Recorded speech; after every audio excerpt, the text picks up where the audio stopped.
Yeah. What is everyone's thoughts on the whole magnet unit? I just want to announce that after the long rest, if it's safe, I will be changing my spell book, which I have done already, so it will be like no time at all. Well, I mean, I'm just thinking that if we take care of this magnet, if we get injured while doing it, then we could potentially heal over the long rest from it. I am down with fucking over this magnet thing. Okay, all right. With decisions on magnets, could I get a marching order and a introduction from all our characters, along with one of the rumors from your character, so we can get a little more on. I forgot about the rumors. Is this the last rumor? Yes, it's the last rumor, or if you don't have any new ones, you can repeat another one to remind it. I would certainly encourage you to write another rumor about your character, but no need to heavy-hand it. I think I put some of that in here. I am playing Oppenheimer von Eccleschaffen. That's a mouthful. Well, I realize that my people just call me OP. Oh, I played with you last week. This is Brian's character, OP. Yeah. Oh man. Okay, can you give us? Yeah, and let me. I had written all this down. Come on, you're not even. I'm trying to. I know. I had this whole thing. I've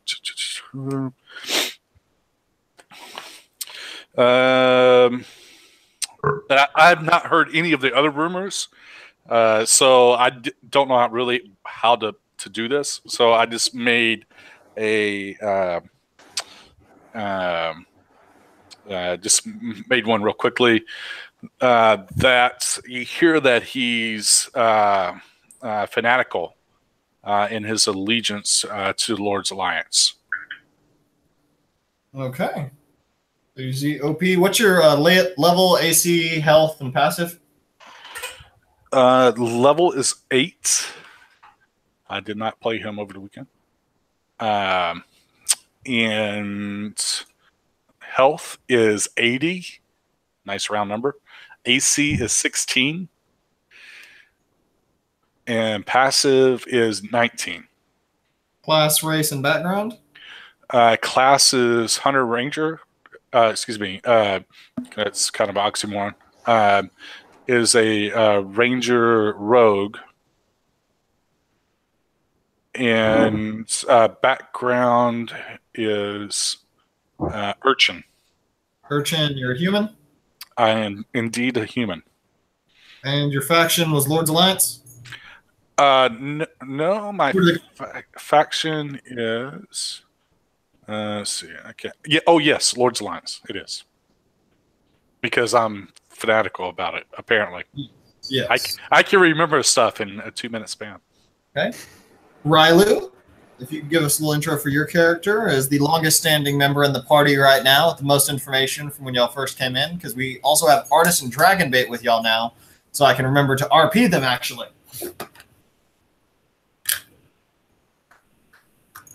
Riley?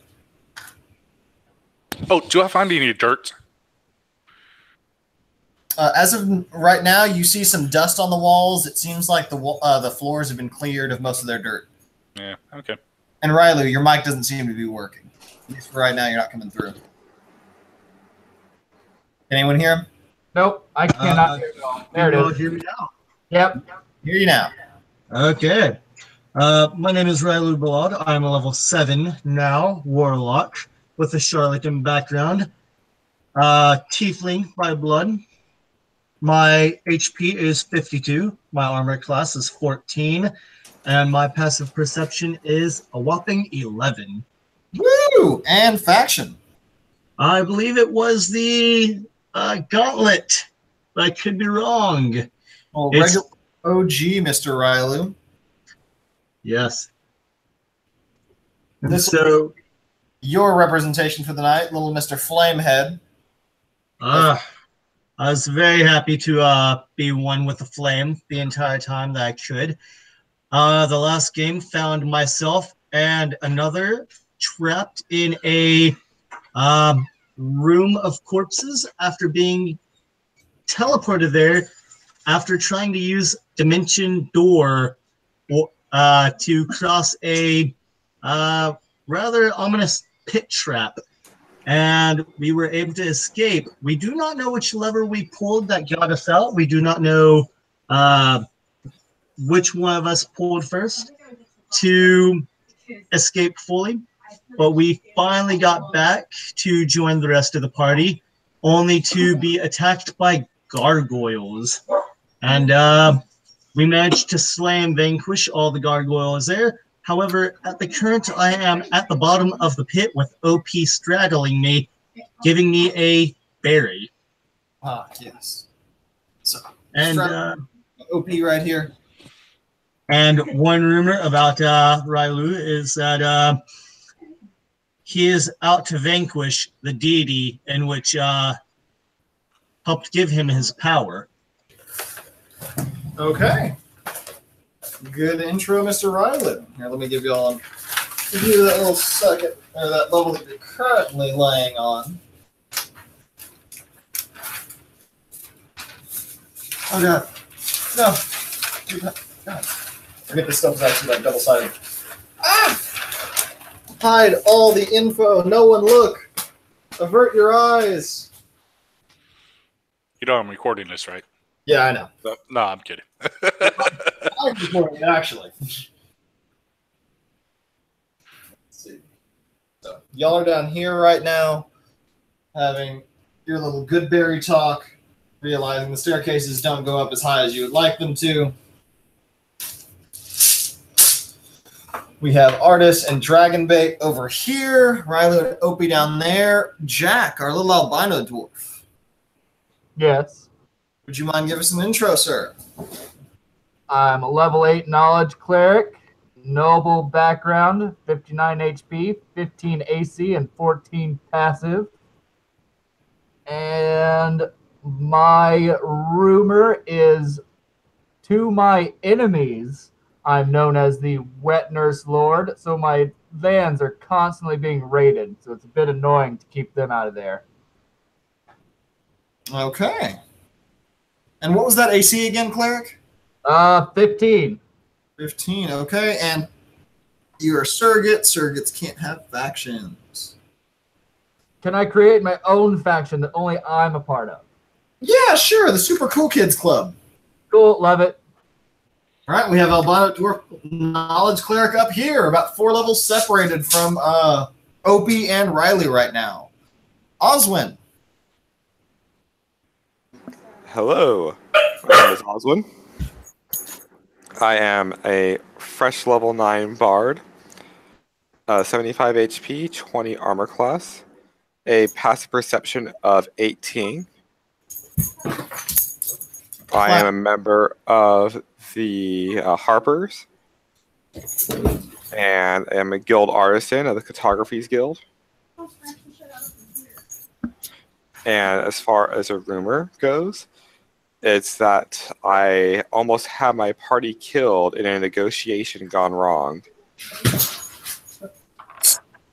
Okay. So, sorry, we have 2 other people coming in right now. 2 more adventurers stumbling in, and my dogs are being assholes. Actually, my sister's dogs right now. We'll avert ownership. And Oswin, what race are you again? I'd be a half-elf. Okay, so we have a half-elf, an albino dwarf, a tiefling, and a human, being joined by a Goliath and a high-elf. Hot. We also have Artist, the human, Dragonbait, the semi-draconic-looking creature. Most of you aren't able to discern what race he is and have never seen him before. Bears a certain likeness to a dragonborn mixed with a lizard folk. Can't quite put your finger on it, but he looks old. Very old. Oh, cool. Okay, please move your butts. All right, Roa, come on and give us a little introduction. We have Opie, Rylu, Jack, and Oswin with us so far. As this will make up our party of 6, 8 total with Artist and Dragonbait. Well, As in, like, preambles and what happened last time. Your character intro, level, AC, passive, that stuff, rumor, and then you can do a little preamble to wrap it up. Sort of your encounters from this last session. Over there. Okay, so I am a level 9 fighter. I'm a folk hero. Stat block. Oh. The Goliath folk hero fighter. Level 9. Do faction. Emerald Enclave. We look like we have just about every faction here tonight, just missing a Zent. Friggin' Zens. Oh, yes. And AC, HP, and passive. All on there. Okay. HP 76, AC 19 plus 3 if you use the defender, and passive of a whole whopping 9. The Roach sees nothing. You know it. And you're playing Thea. Thea again. Oh, nice. You also see Thea the High Elf come strolling in on the first floor. For a reminder, we are measuring floors in the opposite direction, with 1 being the top floor and 4 being the floor that y'all are currently on after going down into the central cavity area. Wait, so where's Thea going? Thea's up here. Okay. Because we still have Opie straddling Rylu down here. Roach climbed up. I boinged. Yeah, you boinged after Oswin was going up and down doing the Stairmaster, trying to revive you. Let's see. You know me. Like this. So we have Opie, Rylu, Jack, Dragonbait, Artist, Thea, Oswin. I think that is all of our characters. I think. Please, anyone correct me. So right now I've already heard, so far heard that Oswin was inclined to go to the rust room and try and take care of whatever malefacts were hurting it. We're taking care of y'all there. A couple people have been talking about Lehman's tiny hut that Brad just took after leveling up to possibly get a long rest, since y'all had some troubles last time. You were afflicted with those 2 flesh golems and falling and the 4 gargoyles. I think I specifically felt those the most. I am in favor. Okay. Very much. Strong in favor of long rest as well. Okay. So we have some long rest. We have Matt. Let's deal with this trap first, the magnet trap. Yeah, right. I forgot all about that. Yeah, so if we get into trouble, and we can heal from the long rest. I'm at 8. Okay. Yeah. So, what would y'all like to do right now, knowing that the magnet attracts certain metal objects?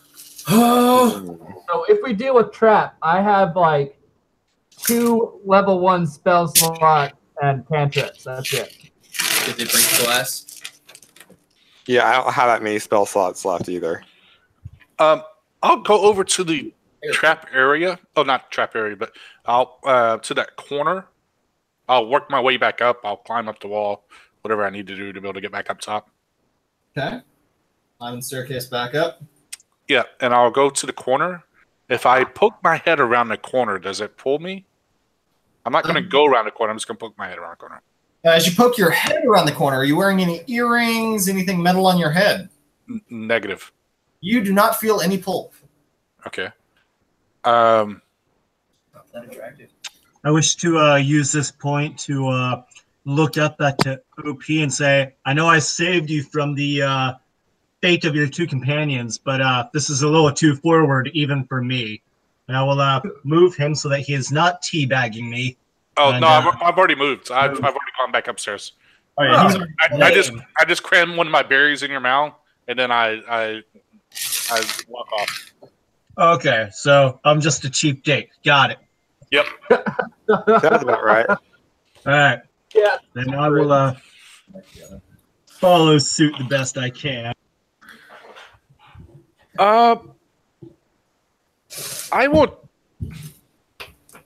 will try shooting an arrow down the hallway. All right, so as you try shooting an arrow down the hallway, you don't even need to make an attack roll. As soon as you put that arrow and notch it around the corner, it shoots out of your bow as if you had released it, shooting it all the way down, making contact with this wooden shield at the end of the hallway. As you see your arrow break to pieces on top of the shield, it seems like it has no effect. Okay. All right. Well, I think we need to. It seems like everything's going to that shield, so we need to destroy it. So, How far away? who wants to take a billy club down and strip down and take a billy club down there and destroy it? Reckoning remembers Baku did that last time and was not able to do any damage to it with his claws. He was a wuss. Are you sure he hit it hard enough? I am sure. From what he was able to recount to you. Well, it may be a biased point of view there. How far away is the shield from OP? Like, how far down the hallway is it? All right, so 10, 20, 30, 40, 50, 60, 70, 80, 90. It is 95 feet away from the corner. Okay. Above the table. On the table, it looks to be about 80 to 100 feet away. Okay. There goes my idea. As Jack goes wandering up with Opie. Like, hey, what's your thoughts on this? What are we going to do here? You hear Thea kind of mumbling to herself, well, I might be able to do a lightning bolt. How long is the distance? Yeah. As you see a high elf, what is your class? Sorcerer? Yeah, A level 6 high elf sorcerer come around the bend. And Thea, you can give me a little introduction to your character for the party. Greetings. This is Tia. She's a high elf sorcerer, level 6 noble. Her favorite spells to use are fire, and if she can do it without hurting anyone, she will like to use lightning bolt sometimes. Just sometimes. Yeah. She doesn't really like what she perceives as stupid choices. So like if, for example, if something crazy is happening and you just want to walk right into the midst of it and get yourself attacked by something, she's going to kind of be annoyed by that because then she's going to feel like, oh, great, now we have to go in and save you. But she's pretty cool. All right. Would your character like to strip naked and shoot a lightning bolt at that shield? I guess she'll do that. Wait, what are you wearing? She's wearing her normal, like, she always... And as you see Thea turn around, it's like, yeah, I guess I'd be okay with getting naked. Why do we need to? And as you explain the magnet, she's like, well, I really don't have much metal on me. Oh, well, then. Her 2 daggers over the roll-off, takes off Just her... these nipple piercings. That's She rushes back to him and he's like, I didn't mean to get those. Removes a few piercings from places that you can't see. And she steps around the corner and casts lightning bolt down the hallway, shuttering the rust and the dust from this entire corridor. How much damage is that? You don't need to roll damage. As you just crackle this wooden shield into pieces and it breaks in the far end of the room. Does it seem like I'll place a ball bearing on the floor? Does it zip down the hallway? As you throw a ball bearing down, it no longer zips down the hallway. Okay. Damn thing dead. All right. Good thing. All right. So let's go take a long rest, and then we'll explore the rest of this. Hooray. All right. So where are y'all going to do Liam's? I think it's already been cast, right? Well, that was before we decided. Before we realized where it was going on. I needed to know where Brad was when he cast it, since y'all were split on 1st and 4th floors. Did he cast it? Because I thought we agreed to deal with trap first before we casted it. Yeah. Okay. I don't think it. I think we could have done it in either order. But yeah, what's your cap, Brad? Yeah, Osmond, where are you casting it? I would like to cast it. Well, let's see. It's a 20. How big is it again? It can mold itself to whatever area, but I think it's like a 20-foot sphere or half sphere. Together again? What was that? Have we all came back together again? Are we all one party again? Or That's right. You were able to make your way up the staircase and see the party together once again after Thea lightning bolts down the corridor. I would like to cast it in the center, like right in the after the front door, like in that main hallway when you first entered. Okay, main hallway back in this area. So we'll get everyone back in here. Are we sleeping? Yes. We're gonna try to. You small little hut giving Jesus. I was like going through my spells, trying to. If there's anything I should replace, look. Oh look, tiny hut. I'll replace for that. And, So you can cast it ritually. Yes. Habitually. So, as you'll take your long rest in here, it goes mostly uninterrupted. Now I'm scared.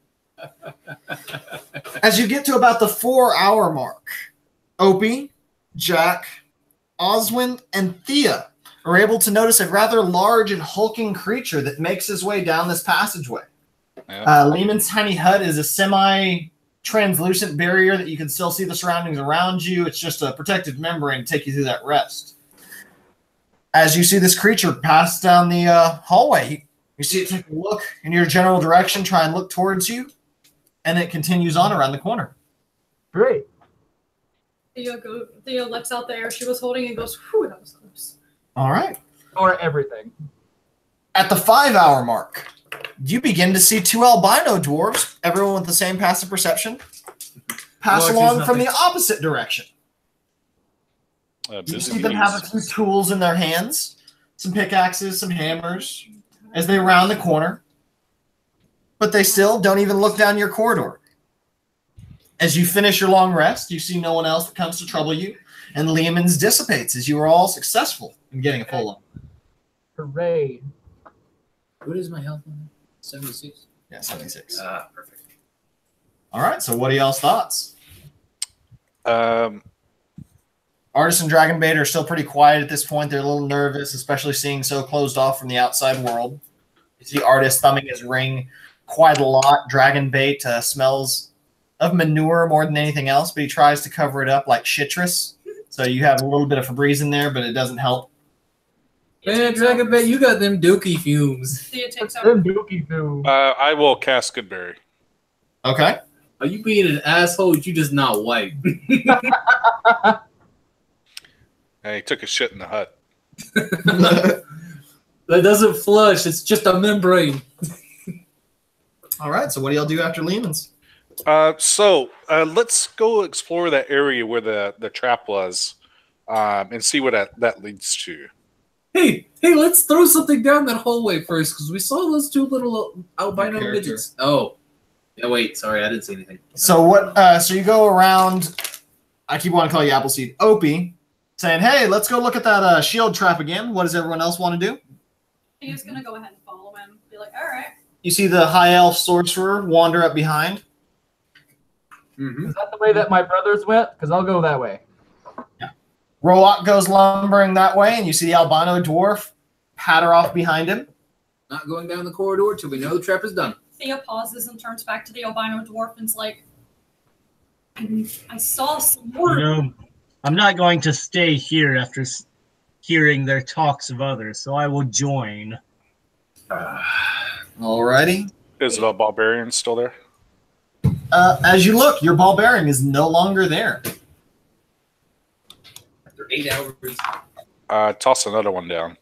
As you toss another one, it seems to shriek down the corridor as if the magnetic force is back. Those sneaky bitches. So do I have a suspicion that one or more of those parties that passed by may be the maintenance crew? Yes, your passive insight picked up that they looked very janitorial. It almost looked like Bob the Builder. Thea's remembered of the servants she had back home. Bill. All right, so what are y'all doing? Well, we need to disable this trap again. Who shot it with electricity before? Thea shot it. Would you like to do that again? I You can just- use Eldritch Blast against it. It's force damage. Did it reform? Yeah, if you don't want to burn a high-level spell, then... And All right. Well, as Opie goes up and tries to discuss the situation, you just see Thea crank around the corner and shoot off another lightning bolt, crackling the shield into pieces. screaming, damn it, I thought I did this already. Cascading around, it echoes around the area a little bit. And as you do this, you see quite a few mosquitoes in this hallway fall to the ground. And I need everyone to roll me a Constitution saving throw Son of a bitch! Thea and Opie There's roll advantage mosquitoes. next to the light zapper. There's mosquitoes inside the temple. Oh yes, there are mosquitoes inside the temple. Acerak is mean. What the literal shit? That's what I'm saying. 17 though. Con save? Yes, con save. 17's good. Jesus. That is a 12. Thea's good. Rook's good. Oswin is not. 17. 17's good. Oh, come here. Please roll me a percentile, Oswin. Oh, fun. That will be a 13. Oh, fucking get it, boy.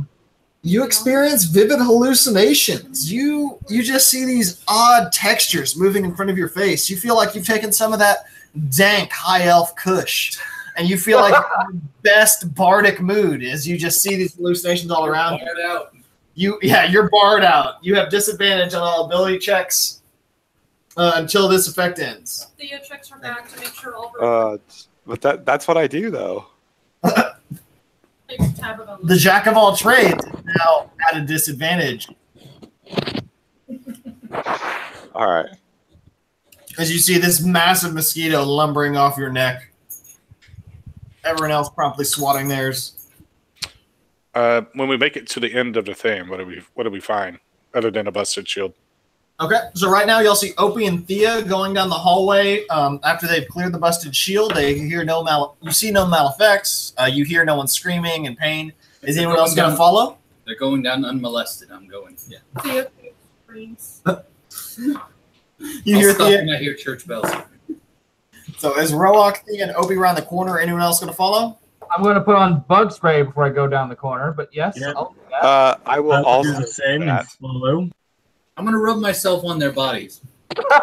I let him do that. Everyone's just rubbing themselves and one another with bug spray as y'all are going down. Oh yeah, dragon bait smells of citronella. He's anxious, I guess. Pass me that. The board underneath your folder. Oh, I got you. So as y'all make it down into this little area, you see a rusted statue of a knight that stands in the western end of the hall, gripping the remains of a large iron shield.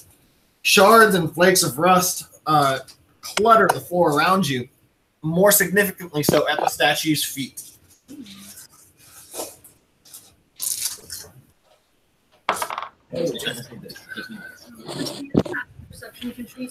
Can she go? All right. So what directions do we go, or can we go once we get down there?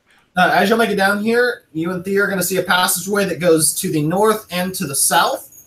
Thea is going to investigate the rust at the base of the foot of the statue. You I can want to see. see if it's magic or anything. You can see that the magic is dissipated away from it, and it seems like the shield was the source of magical attraction in the room. I'm going over there to them.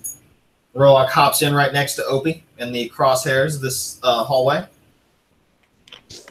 Okay. I'll also go down the hallway. Maybe see what it says. The shield is broken into pieces. I No point to longer the right, character right, perspectively. Yeah. Greek. Is to the left? Is that a? Looks like there's a line there. Is that a dead end? Line, yes. As you look down this direction, It's a dead end hallway. it appears to be a dead-end hallway. Hold on one second. But as Opie looks down in this corridor, he's going to notice the edges of two secret doors, one on the eastern hallway and one on the southern. Okay. I won't mention anything just yet. We'll go check out whatever this nipple thing is to the right. And Okay, you hear Opie wandering off to the corner, mumbling about nipples. What would everyone else like to do? Don't drink. I would like to follow at an appropriate distance.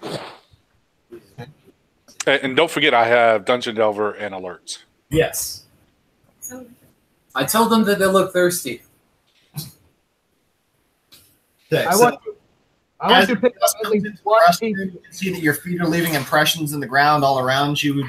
Rust is kicking up. It's a little bit harder to breathe in here, but you are all able to see the two passageways extending to the north and to the south. That's what you thought. I think it was a rust.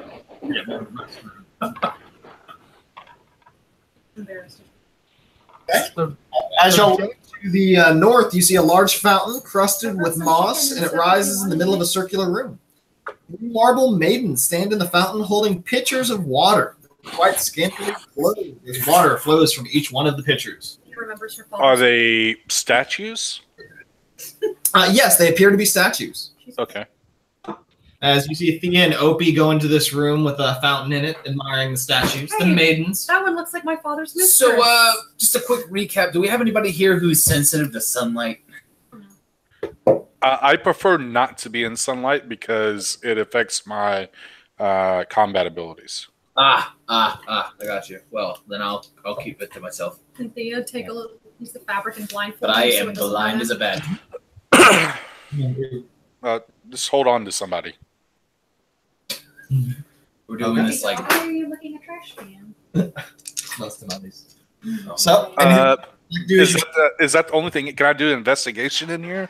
yeah, you can do an investigation. And also, Oswin, as you walk down into this area, you're going to see the two doors on this southern passageway. I only rolled a 9.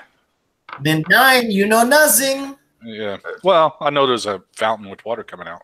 Yeah, you're going to see it's slightly magical, but only like the edge.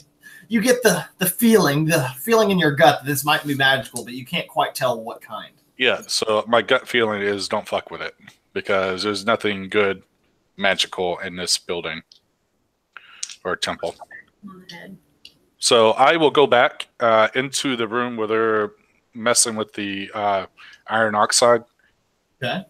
And I'll say that I've seen 2 other passageways down this other hallway. Okay. So Roark's gonna make a perception check. Roark sees literally nothing. I just see like. Jack. I'm like, no, seriously, it's just right over here. Are you sure? Jack and Rylu, what would y'all like to do? So Jack wants to pick up at least one bit of that shield that shattered into a billion pieces, that it won't be repaired without the missing piece. And also, I want to cast Aid on Oswin, Rylu, and Roak. For 8 hours, you get 5 hit points. Well, you get your maximum HP increases by 5. Oh. So you can be healed up that amount. It's not like temporary that just go away. It says each target's hit points maximum and current hit points increased by 5 for the duration, which the duration is 8 hours. So enjoy your extra hit points, lads. Wow. You just see some magic energy casting around you. I will try. You see it shoot away from his fingertips. Jack, you feel an odd bit of energy surging from this spell as you cast it. It seems like something is trying to meld with the energy you are working with. But your spell seems to go off, and the effects seem to be the same. So I tell everyone that I felt something fucky as I cast that spell. You see Oswin twitch a bit. Yeah, it's called magic. Yes, dude. Oh, I thought it was describing something that was going to happen, not magic. I will check that first secret door for traps. Okay, so Roak will come behind you, Opie, as he holds a torch in the air. I can help with the lighting, lad. God damn it. I can see it, but I'll help. As he comes right in behind you, you're easily able to see the seams on this door. You're ruining my the color of my cloak. Get that torch away from me. I disperse the torch. Look, sadly puts it down like an uneasy bolt. And I hold on to his cloak so I know where I'm going. So, Opie, you just feel this Goliath holding on to the edges of your cloak. If it's That's fine. You can stay just like that.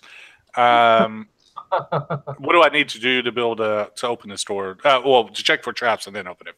Check for traps would be an investigation at this point because your passive perception has picked up everything it can. Okay. 10? A 10 is going to notice no traps around this door, mechanical or magical. Okay. I will attempt to open it. As you open it, you push it a little bit. It shoots back towards you, and with a burst of dust. Actually, it's going to open inward into here because this is a small hallway. Yeah. So it opens down. You're going to see a staircase descending down into darkness. You're going to hear the rush and flow of water. You see a little bit of precipitation building up on the staircase. Besides that, nothing new. Perception. This looks like it goes down a level, kind of like what that central area does. Let's just keep this in mind. Is there a way to close the door? Yes, there is. Okay, I'll make sure everybody sees that there's a door there and it's going down. That can see, and then I'll close it back. We'll come back to that. Is there a way actually for me to mark it, or maybe put a pitten in to kind of wedge it closed? Yeah, you can put a pitten in to wedge it closed. Okay. Yeah, you see Thea just start handing you little things that you could possibly jam into the door to seal it. Yep. So I will put a pitten in. Try to wedge it close so that something doesn't come up from behind us, or try to at least eliminate that. And I'll go to the other door with the barbarian fall on me, I guess. Okay. And I will check it for traps and spider. I still can't see. Yeah, I'm holding onto his cloak. Yeah. Yeah. Okay. Child in the dark. And what do I need to roll for the investigation again? Okay. 14. 14 discerns no traps. And while you're opening this up, what is everyone else in the party doing as you're looking around the restroom? You hear Opie opening and closing doors, looking down this corridor. Thea's gonna follow along.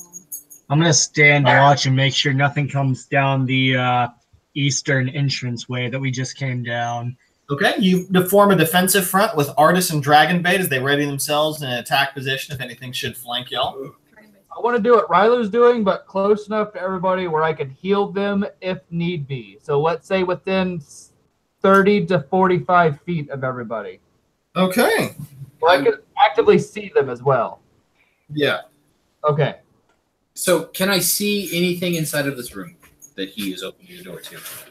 As he's opening this door, you are not able to see anything right now. No, there's no light inside. It just seems to be quite dusty. Okay, the only other thing is that this is specifically where a party member lost a magic item due to that shield through this passage from breaking said glass. Mhm. So, Roach says, tread lightly. The hills have eyes. So you hear Rock behind you, OP, trying to whisper sweet nothing into your ear about the terribleness, about the eyes looking on you. Oh, I'm just doing it. I just ignore him because I'm concentrating on making sure I don't die in this room. Okay. Wherever we're going into. I'm still holding onto your cloak. So anything and that's perfectly okay. So the door opens. What do I see? As you see inside, this vaulted tomb is overgrown with moss and creepers. A stone sarcophagus rests on a stone dais in the middle of the room. On the wall behind the sarcophagus, two large statues of bears grip a 5-foot diameter bronze disc, emblazoned with a dozen glaring eyes. 6 desiccated corpses slump in their thrown niches along the wall. Each corpse wears a black mask made of paper mache and feathers. An arched crystal window to the east offers a view to the tunnel beyond. Your passive perception picks it up as one that you entered through.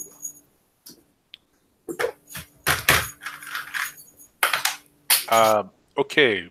I'll turn around and I'll say it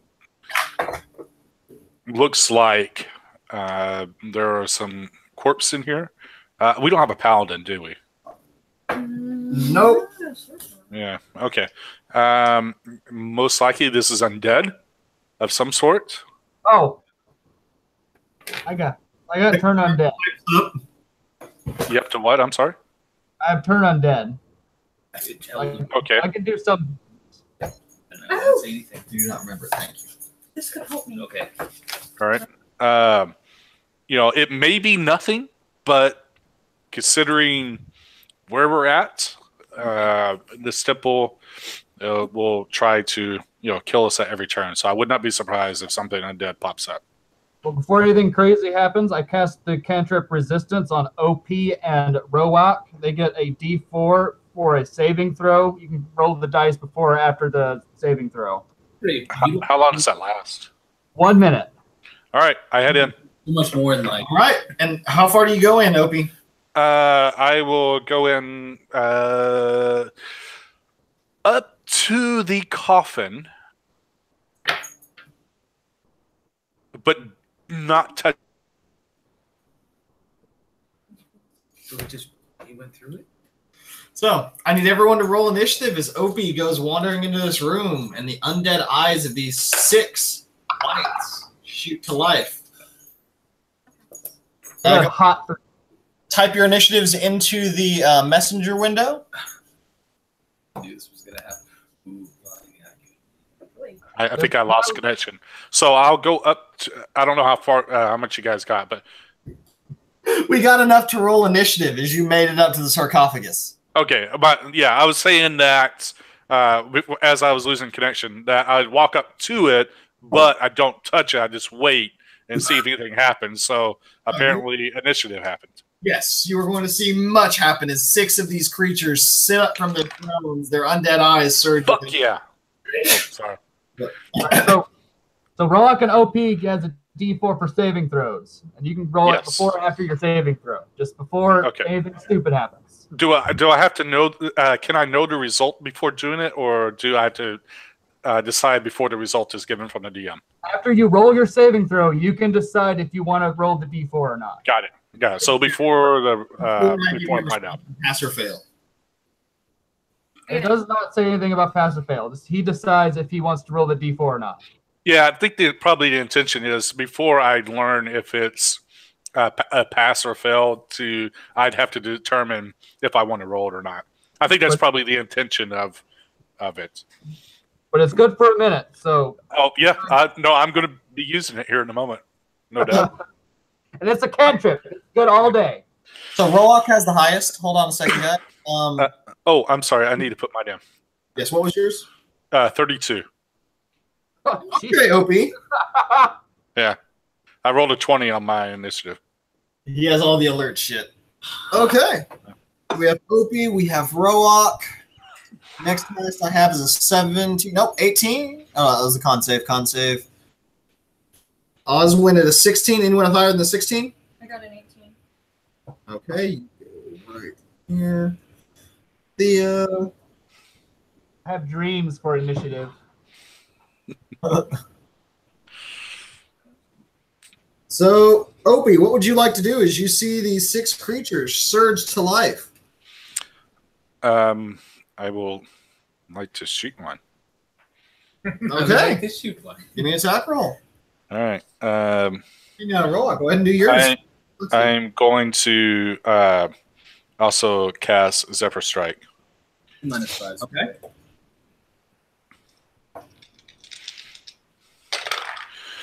All right. Does a 24 hit? 24 does. You strike the creature that was standing right through the passageway you stepped through. Okay, so that'll be a crit. And does a 17 hit?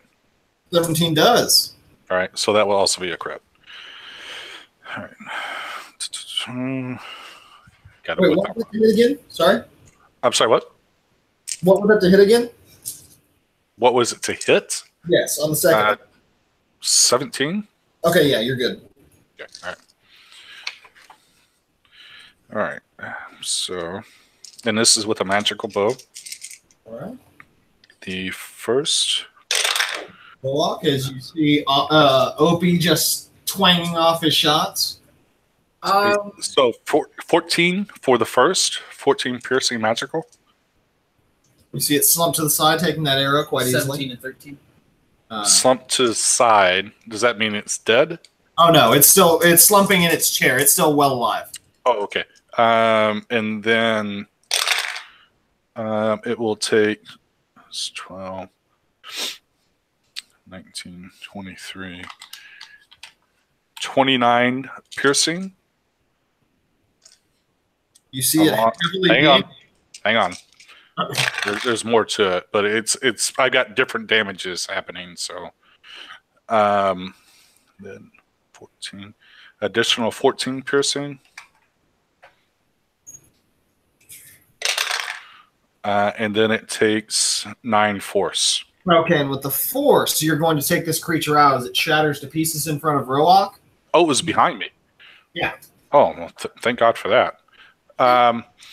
And then I will move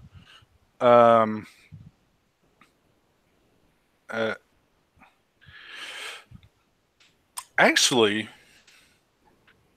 you know what? I will move further into the room around and into that corner. I've got at this moment, I've got 70 feet of movement because of all the different things. Yeah, and I will stay there because I do not think that they will see me in the dark. Roak. When you come stepping forward, as you try to strike on that creature, you see that your attack is dissipated by your comrade's attack. Okay. Another one next to it. Okay, you're still able to translate that damage. How much was it? 38. And my sword is ignited. And you just see the room ignited in flames as y'all are no longer shrouded in darkness. You hear a "fuck you" from the corner. You just see lay into a white whose undead eyes now look at Roak as 3 of these creatures stand up, wielding long swords and an undead touch, wielding spiked armor, skulls on their kneecaps and shoulder blades built into their armor. As 2 whites will bank off to go to Opie, 3 will bank off to go to Roak. God damn it. How far away is he from me? Roak is 20 feet away. God damn it. Okay. Okay, Roak, you're going to get hit with 1. I need a Constitution saving throw. As he misses on the longsword but touches you with his grasp. Ooh. How much are you going to touch me for? I don't know. I need the con save. Remember resistance if you choose to use it. I choose to use it. Use it. How much total? It's a D4. 15. Okay, so with a 15, you're able to pass the save and you take 8 points of necrotic damage. You don't have your hit point maximum reduced yet, though. Sweet Jesus. Thank you for that.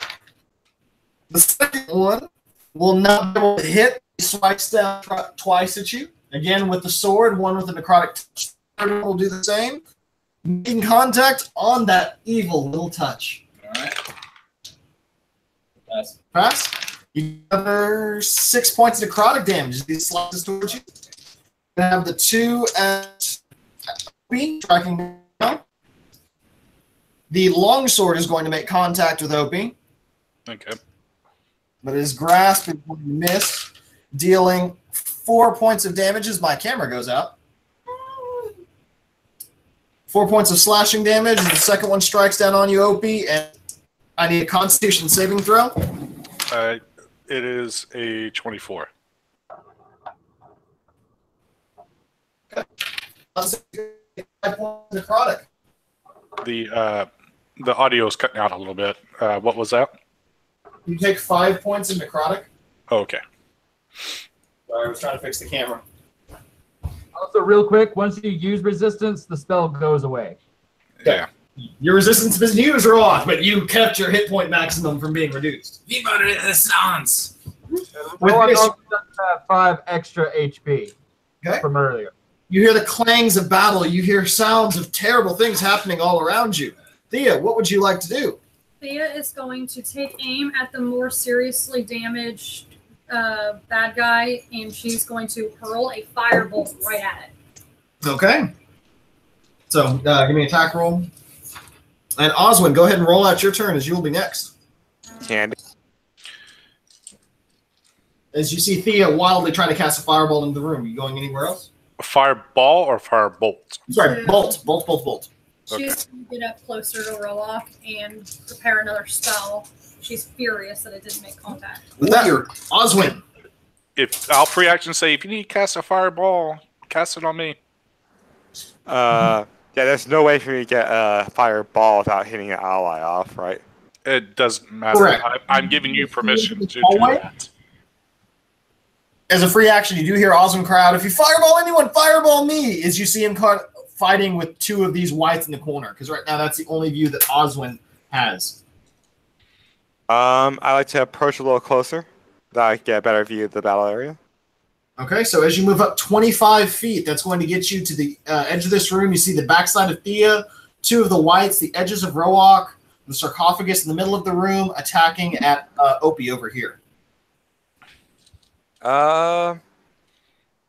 No, I'm just going to go ahead and do a spiritual weapon onto the one next to on one of the ones next to OP, whichever one looks the weakest.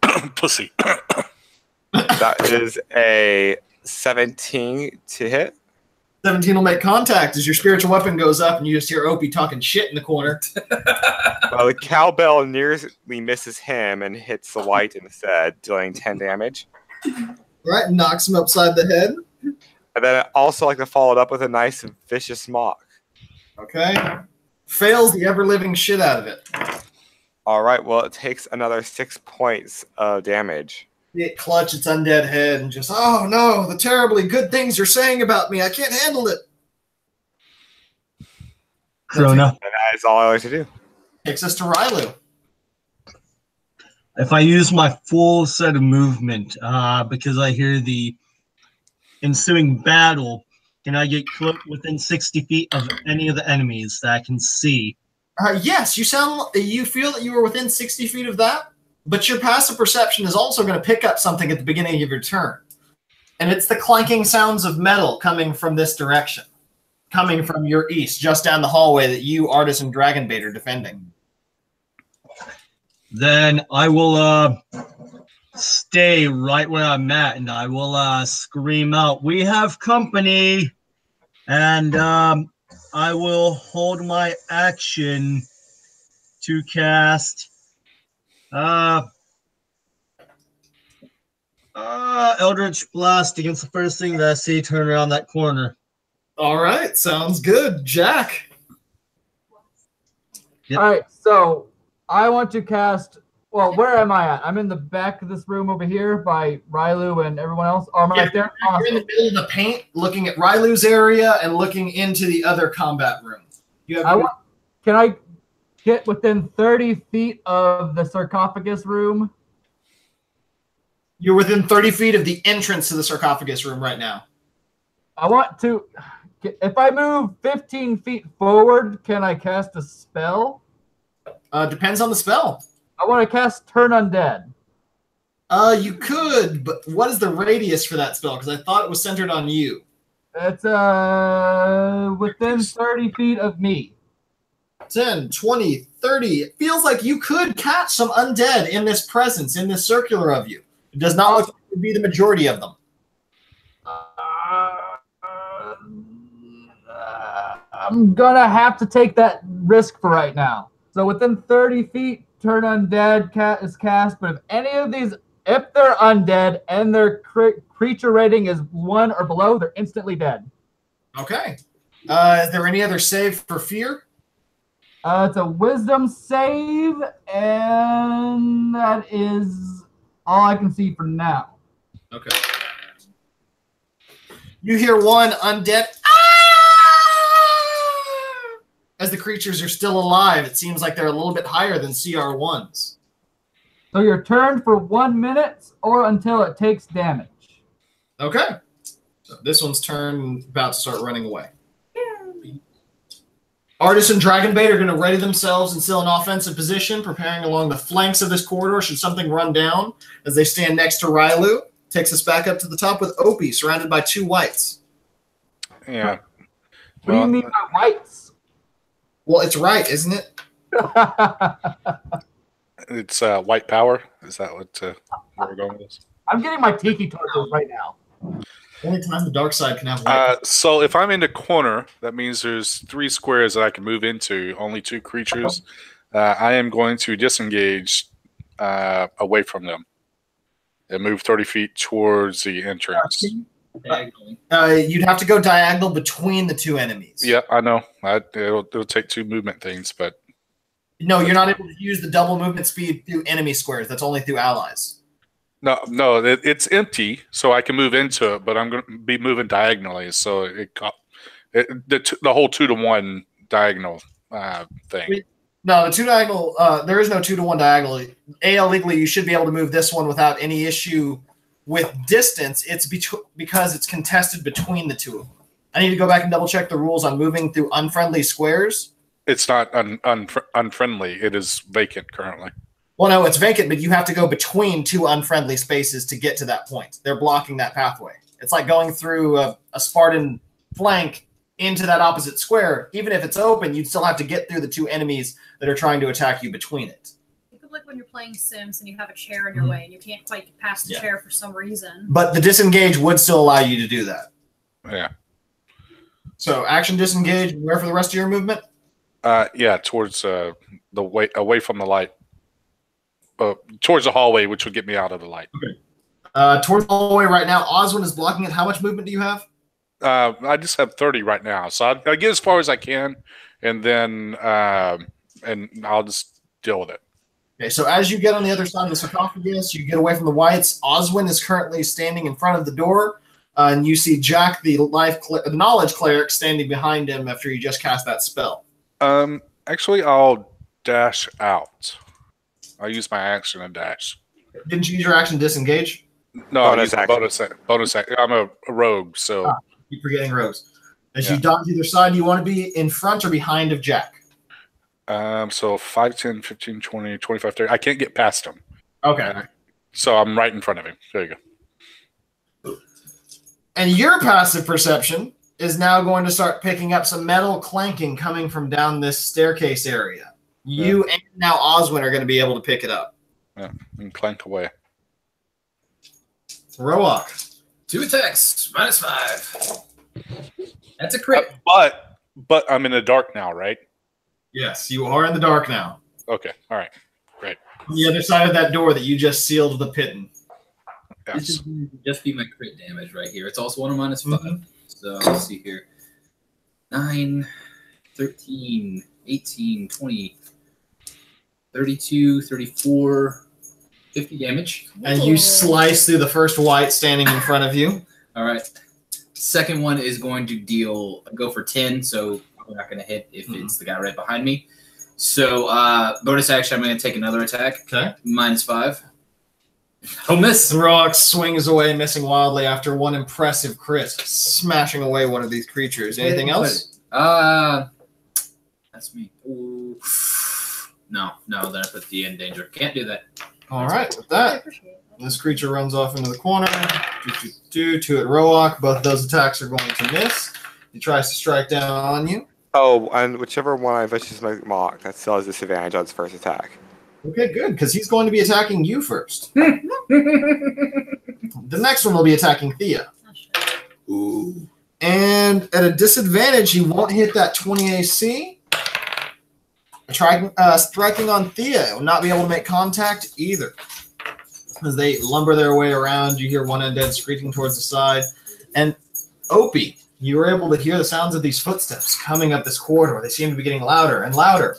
As Rylu, your ready action goes off as you see a lumbering flesh golem come around this corner. Awesome. Fully metal armor. That will be a base 17, base 18 before adding 7. Okay, both will hit. That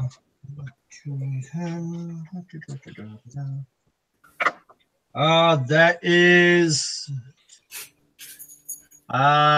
19 points of damage. Okay.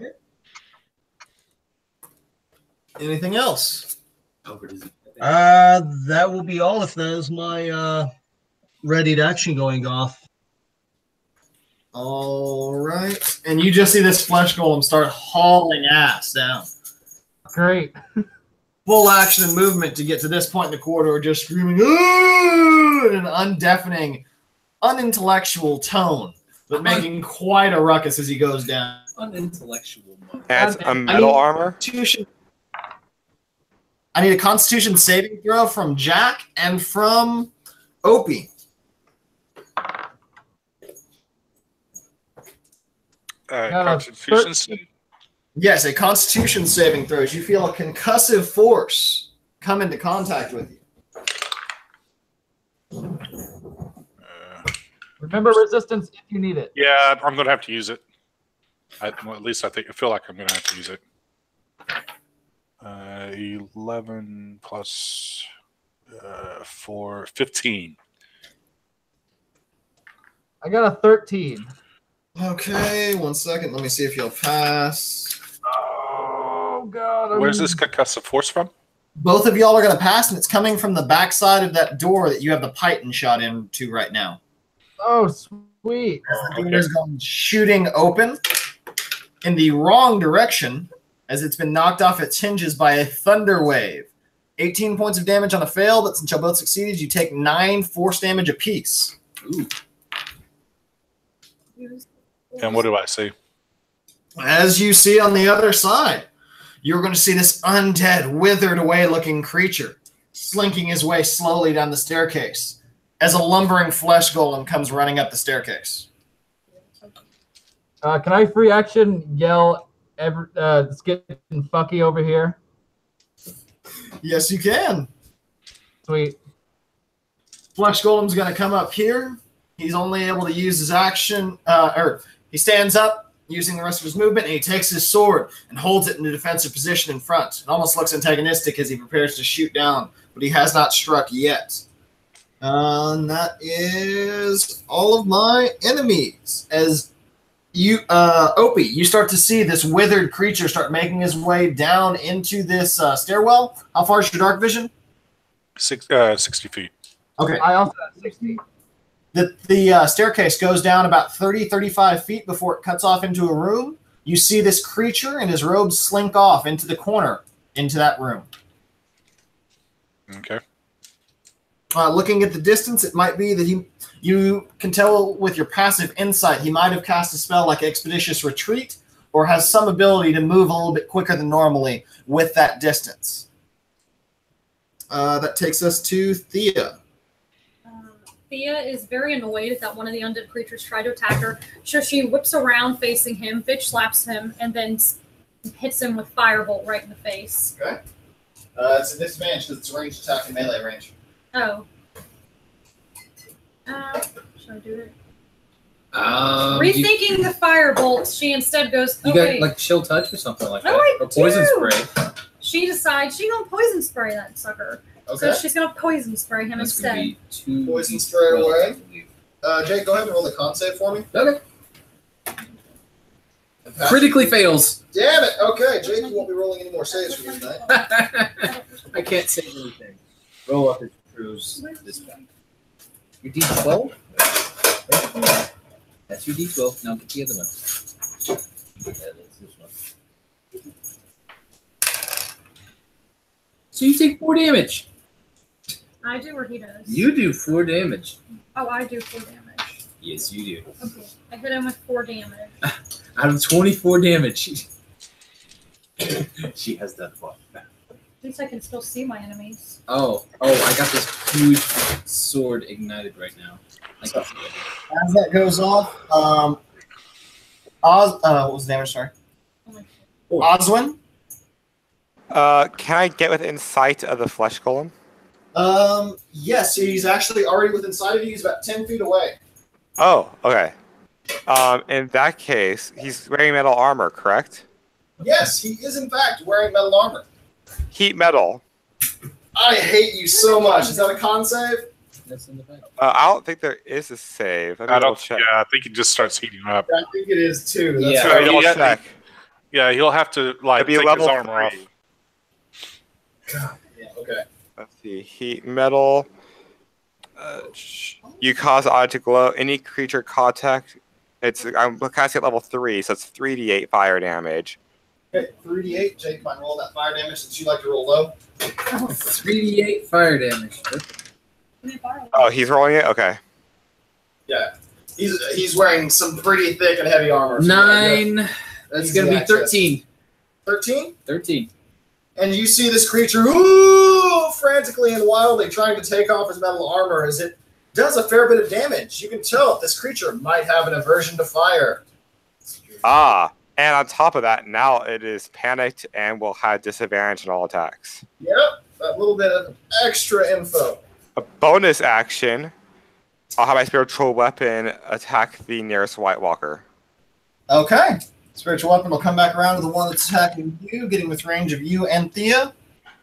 That'll be a 16 to hit 16 will make contact. for 12 points of damage. The creature looks heavily damaged as it's lumbering to and fro, but still holding its form. It's really bad acid damage. All right.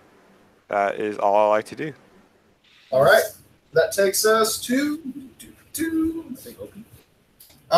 Rylu. That's right. I think I will overreact to this lumbering giant, and I will cast Wall of Fire 4th level down the hallway. Woo-hoo! Oh, Casting what? Okay. wow. Wait, what are you casting? Yeah, I'm not about to fuck around with something poking down here and whatnot. How long does that last? It's up to a minute. Oh, sweet. Fire. Yeah. Literal wall of Up to 60 feet long, 20 feet high, 1 foot thick, ringed wall, or straight. Lasts for the duration. When the wall appears, each creature within its area must make a dexterity saving throw. On a fail, the creature takes 5d8, or half on a successful. If it's on the side that I deem, whenever it starts its turns there, it takes another 5d8. Okay, so go ahead. How much damage did you say it was? 5d8. Go ahead and roll it out. He failed to save by 1. And I will do the math for you in that. And I will use my free action to scream, "Keep him in there."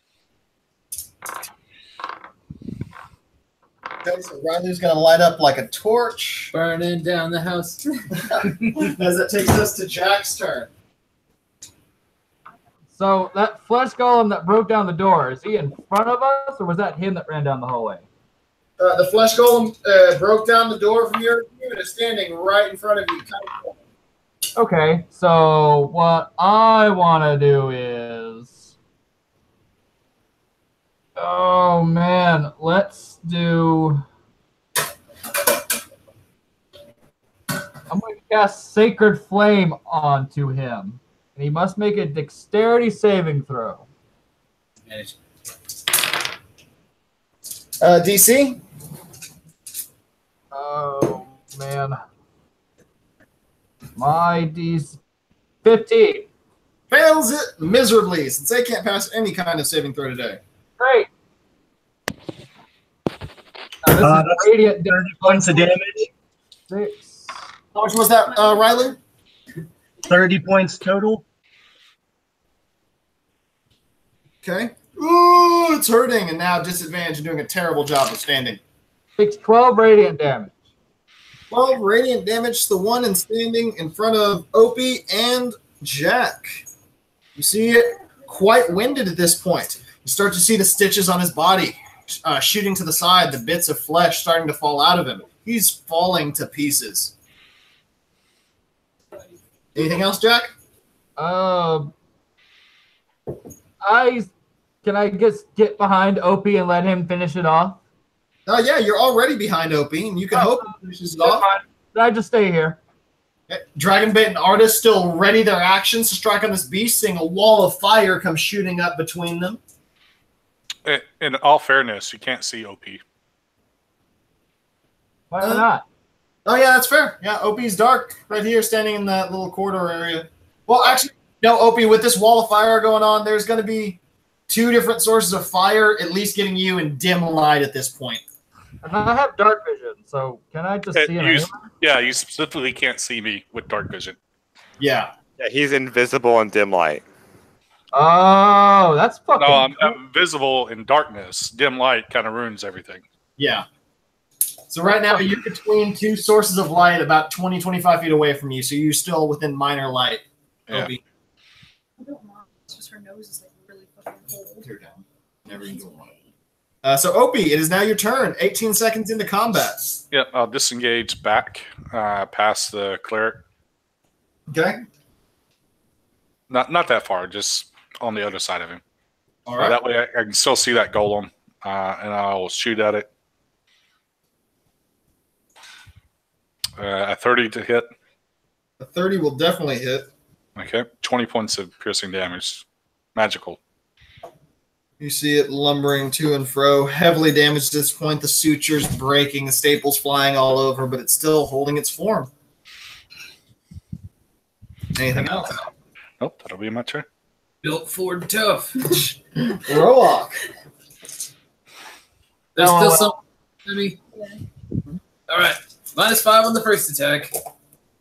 Yeah. That's gonna miss. Yes, it will. All right. A whopping 3. -5 on the second attack. Okay. That'll crit. The highs and the lows. Ooh, okay, so that's going to be 12, 17, 19, 22, 24, 25, 29 plus 16, 37 damage. 37 damage will cleave that next white in 2. Okay, bonus action, I'm going to move up to that one isn't okay, yeah. So I'm gonna go ahead and move up to the one that's right there by Nita, and I'm gonna go ahead and -5 on it.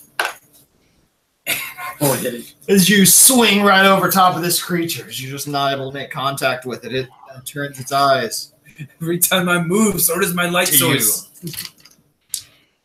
It will attack twice down on Thea since it's their turn now. Missing on both. 2 attacks on Oswin. Con save, Oswin. The Matrix stove both. Wait, was I hit? Yes, you were hit. All right. Okay. Match to 20. 16 plus. You're good with the base as you take 4 points of necrotic damage. All right. As it gets negated from the 5 HP. There you go. And this one turns, preparing to strike down. Disadvantage on Jack. He tries to slam you as he turns, and that's going to get pretty close to your 15 AC, Jack. But he matches. With disadvantage, he matches on Jack. That little albino dwarf's so OP. You just see this little albino dwarf that you skirted around get picked up and slammed on the ground for 14 points of bludgeoning damage on the first hit. Gets hit again as he just slams him down up for a second, dealing 14 points again. And Rylu, it's when the creature starts their turn in the wall, right? From what I understand of it, a creature takes the same damage when it enters the wall for the first time, or enters or ends its turn there. Okay, so it's turn. So we'll see where he gets, because as he comes and makes his way through, he's going to try and strike down at Artis twice. As Artis and Dragonbait's held actions go off, and they start trying to strike at the beast, hurting him quite significantly. I will say that if it ends its movement within 10 feet of the wall, it still takes damage. Okay, yeah. Takes us back up to Thea. So will he take damage or no? Yes, he is going to end up taking damage. He wasn't able to fend off or to get around that corner. Gotcha. Close enough to stab it. Oh, yeah. It's already engaged. Okay. Try to swing at you twice. Thea takes out her dagger and stabs the thing right in the eye. Oh, in the forehead. Turns it into a Attack roll. looking unicorn. You might not. How much is that? Plus... You're going to make contact. Just narrowly makes contact as you stab into it. D4 for dagger.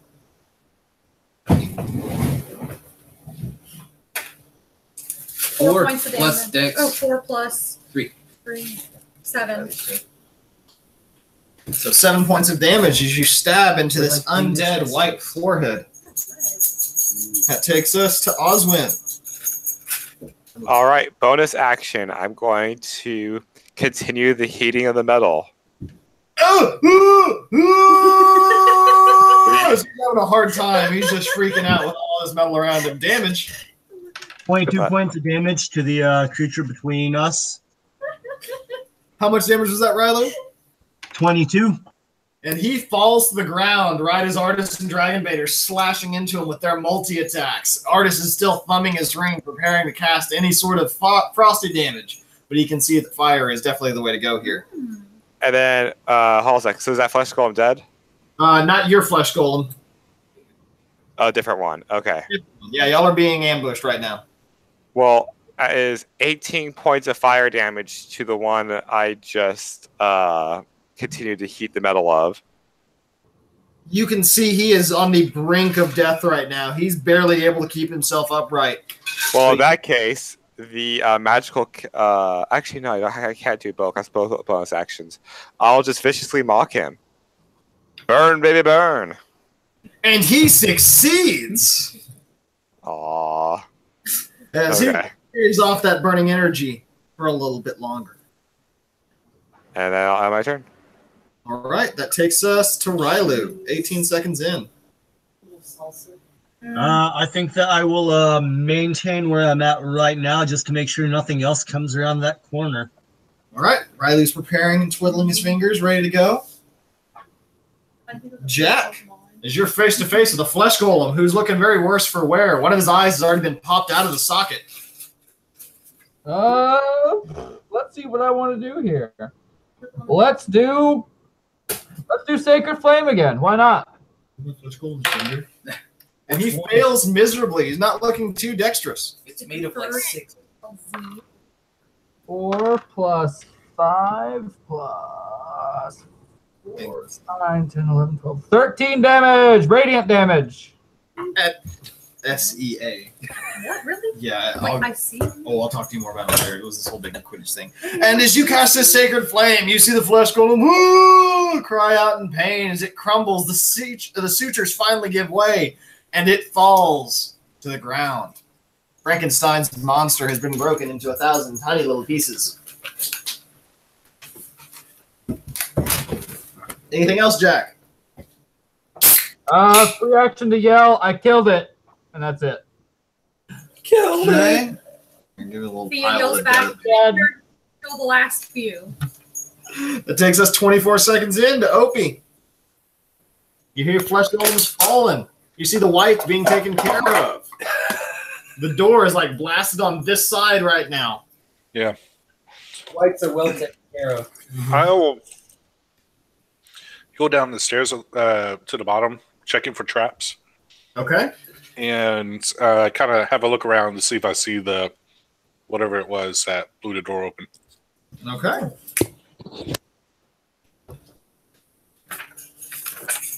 So as you make your way down, you're able to get down to the edge, and looking around, you see old wooden benches and shelves along the walls of this chamber. They're covered with gears, chains, and trap compartments. Cages filled with rats line the ceiling. Lit iron braziers hang from chains from the ceiling as well. And along the north wall, a stepped relief is set with a bulky contraption, an iron maiden of sorts, attached to a network of steam pistons, tubes, and bubbling vats of blood. You see the remains, or you see the footprints of 5 or 6 dwarves that might have been running around here, along with the flesh golem and one unknown medium humanoid set of footprints. Thea remembers her crazy Uncle Sex dungeon from a long time ago. How's the light down here? There is dungeon quite a bit of deep. light down here, actually. It seems like lanterns are lit all around the side on these braziers. It seems to be a workshop of sorts. Very good lighting. Rogue's gonna clear his throat and put on a mask. And you also do not remember this to be the case from when you first opened the door. You remember a dark passageway. Does anything appear to have seen me down here? There's nothing that appears to have seen you. The room is... So I don't misquote. Of course it is. 25 feet wide and 60 feet long. 60 feet running north to south. On the southern end, you see a staircase. Or, I'm sorry, not a staircase, a doorway. You're on the staircase. And that takes us to Roak as Opie goes shooting down the stairs. All right, there's still one running ahead of me. I'm doing a -5 on it. Okay. Will a... You make contact. Sweet Jesus, okay. He won't help you here. They surround 12, 14, 30 damage. 30 damage. Still clinging to life. Second attack, -5. That is going to hit. That will cleave him in twain as Roak splits this undead white standing right in front of Thea. If Thea keeps her eyeball, she stabs out with her knife. It has no eyeballs. You can grab one from the flesh golem. Anything else, Roak? That is me, baby. All right. The other 2 whites that are left. Hey, is that turn undead cleric at the end of its turn, or is it for like a minute?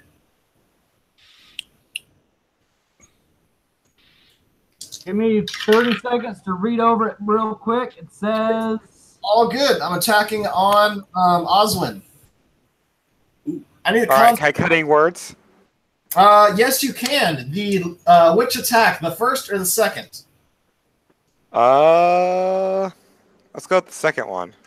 It's turn for 1 minute. 1 full minute. So roll. That would be a -5 to that attack for the second attack.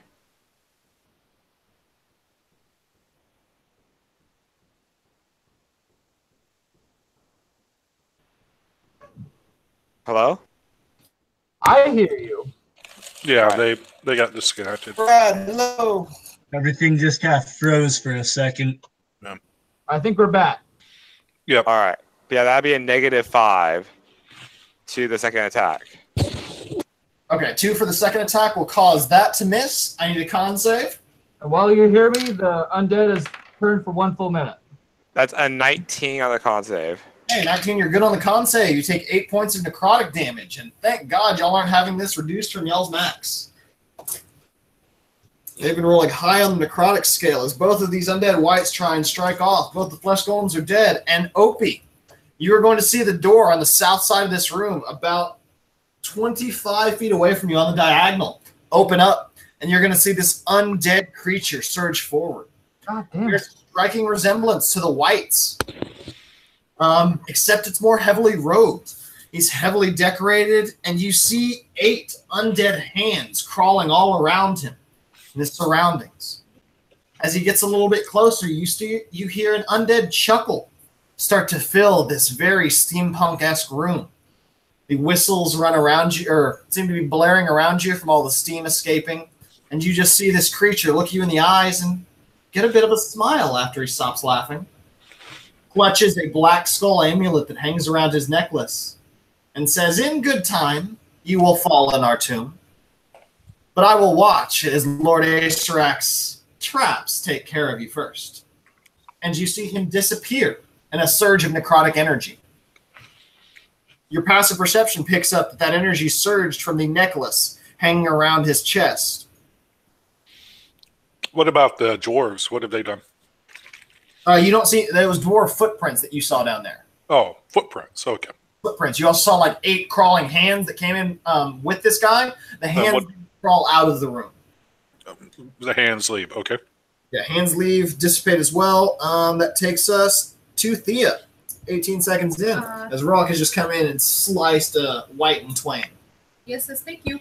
She is going to go down the hallway. Can she get past him? You could try. There's a live White here that just like struck at him, and like you see a bit of necrotic damage from Oswin. Like he just took a very naughty touch from this guy. Very like Catholic priest. Lives matter. Oh, jeez. Theo walks up and poison sprays him right in the face. Bad guy, not the other one. And so Oswin, you're like, oh, wait, you're gonna poison spray me? Oh, wait, thank you. As it fails its con save, and with its 2 hit points left, I'm guessing it's gonna fail. Would you mind rolling it just to make sure? 2d12. That one? Oh, it only has 2. You still have 2. I thought it was 1 hit dice. No, Oh, it's okay. 2. She's over level 5. Okay. Level 6.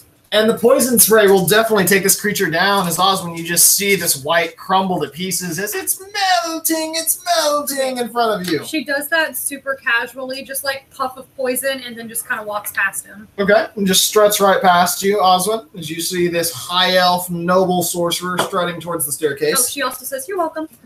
Lovely. Using posing like poses at this guy who's just terrified. Yeah, and Rollock's just standing there, tough as a rock. Wait, is this little guy still here? Yeah, He's Oswin, terrified. yeah, he's running into the corner into his chair. Oswin, it's your turn. So- All right. Is the flesh golem still up? Ooh, no, they haven't been up for a round. All right. Both of them? Both of them are dead. All right. And then how many whites are left? There is 1 White left, crying and screaming like a blathering idiot in the corner. Oh, just die already. I need a I'm wisdom saving already throw. dead! Is that enough? No one's- Bam! They speak. So wisdom saving throw? I'm not. Oh, what was it? Sorry. A wisdom saving throw? Let's go ahead and viciously mock it. A whopping 6. Fucking score. Well, it'll take 7 psychic damage. 7 points of psychic damage. It's hurt mentally even more than it was when it first started this combat and got scared away by the cleric it couldn't see. And the magical Cowbell of Doom is sweeping in with a dirty 20. The Cowbell of Doom swings in with a crit. A dirty 20. Dirty 20. Okay, fair. Oh, that makes sense. And that will be 10 points of damage. All right. See him start to wane a bit. Still have a bit about him, but he's still crying, blethering, hurt. Rylu? Until I hear somebody cry out or in need of my assistance, I'm going to keep true to this hallway and just ready a firebolt. Firebolt. He readies himself like a burning candle, ready to flame on next to Dragonbait and Artis, with their defender and their weapons at the ready.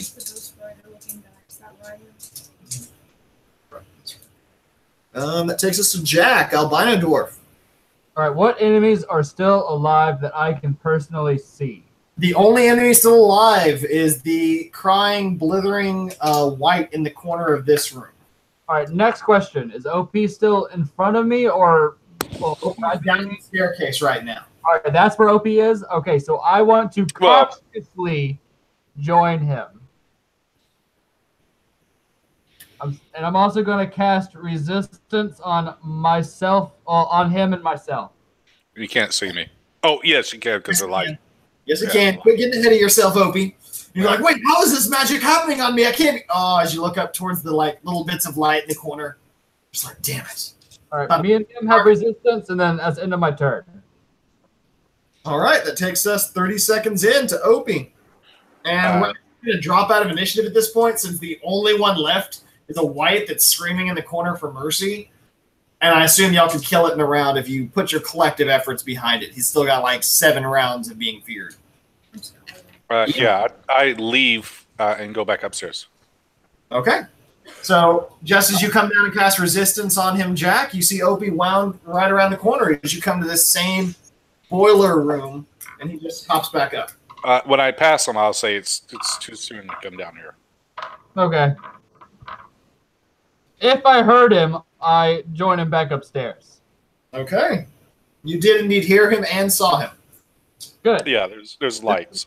Well lit, I'm going to put up my sword. And I'm going to vaguely cough and reach down and pick up one of the masks and put it on. Okay. Thea yells out, Rock, are you goofing off in there?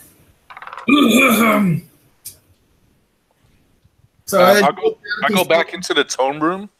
Yeah. Can you hear these coughs? So as you go back in, you see Rock just picking up a mask. You don't feel much stronger, but you feel your self-confidence improves just a little bit. It might be a mask of self-improvement, as you have the little feathers adorning the side of it. I want to be the very best, like no one ever was. See Rock just like singing with this mask on. He thinks he's in a theater. Outside the tomb, is there anything else in this room that is of interest? Outside of which tomb? Wait, outside of the sarcophagus that's sitting there in the middle there. Out in this room, outside of the sarcophagus, you see nothing else of value besides the crumbled bones of the whites. You see a couple paper mache masks. All those eyes. Okay, yeah. And there's no more exits out of this room. You see the window over here, and then you all. Oh, goddamn! Your secret vision. Your vision picks up a secret door on the far side of the room. Okay, I'll go check that out. Okay, so Opie's figuring that out. What would everyone else like to do? Rylu, Oswin, Jack? Are you guys okay back there? Who are you addressing that to? Anyone back there, because I can't see anyone other than Dragonbait and Artist. Artist? Yeah, so right now you just have Rylu with Dragonbait and Artist. So what are y'all communicating to him?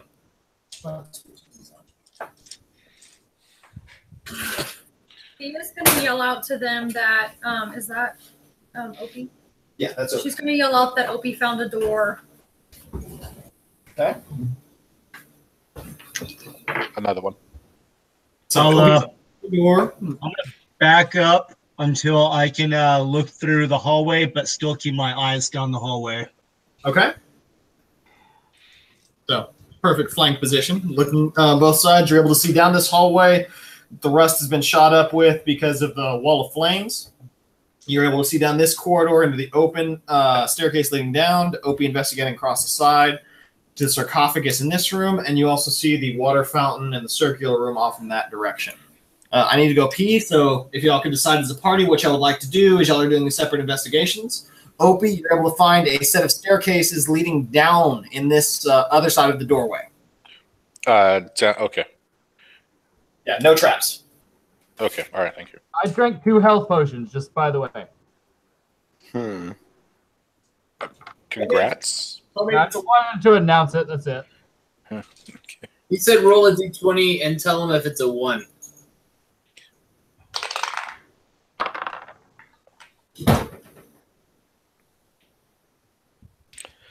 So this tomb that we're gathering around, Yes. do we want to mess with it? I kind of want to see what's in the sarcophagus, like see if I there's honestly want to as well. Well, okay. No stone left you unturned. You can turn your flame back on, by the way. We Is have this so when many. When we go into new areas, I prefer to have it off. Now, before we open this, As it is, we're fine. before we open this sarcophagus, does anyone want or need resistance?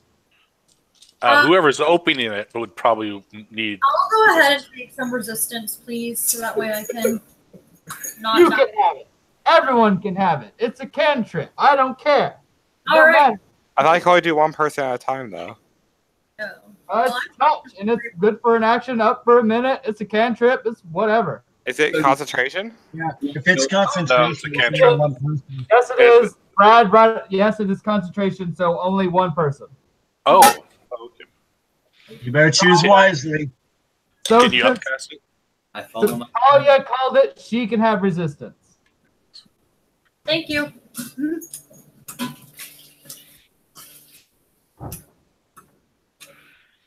I am. I did not see it was concentration before, Brad. Thank you for bringing that up. I only know that because I am friends with someone that actually likes using the weirdest cantrips ever. And that's one of the ones that he likes to use. Only got this one or like 2 others, and this one was way cooler. In my opinion. All right, so If you're going to open that, I'm going to step down the stairwells a little bit. Oh, just like basically guarding yourself from any kind of a trap. Right. In case this thing blows up and a mummy pops out of it. I'll give you a piece of chicken if you tell me the answer. Oh, yeah. And with that, I'm going to go get some carrots. Carrots. I thought you said curds, and I was like, ew. yeah, that's how you pronounce No, it. it'll help my my night vision. I got me a Deep Ellum Dallas Blonde to help with my dark vision. I have devil sight, so I have good dark vision. Yeah, but real world alcohol helps you see everything in imaginary land. It's just liquid courage. That's all it is. Who's trying to open the sarcophagus? The Rowalk. Rowalk. I need an athletic check. Everyone trying to help. All right. I am moving down the newly found stairways just a little bit. Okay. Well, so I can still see. I don't want to go so far down that. I'm just trying to protect myself.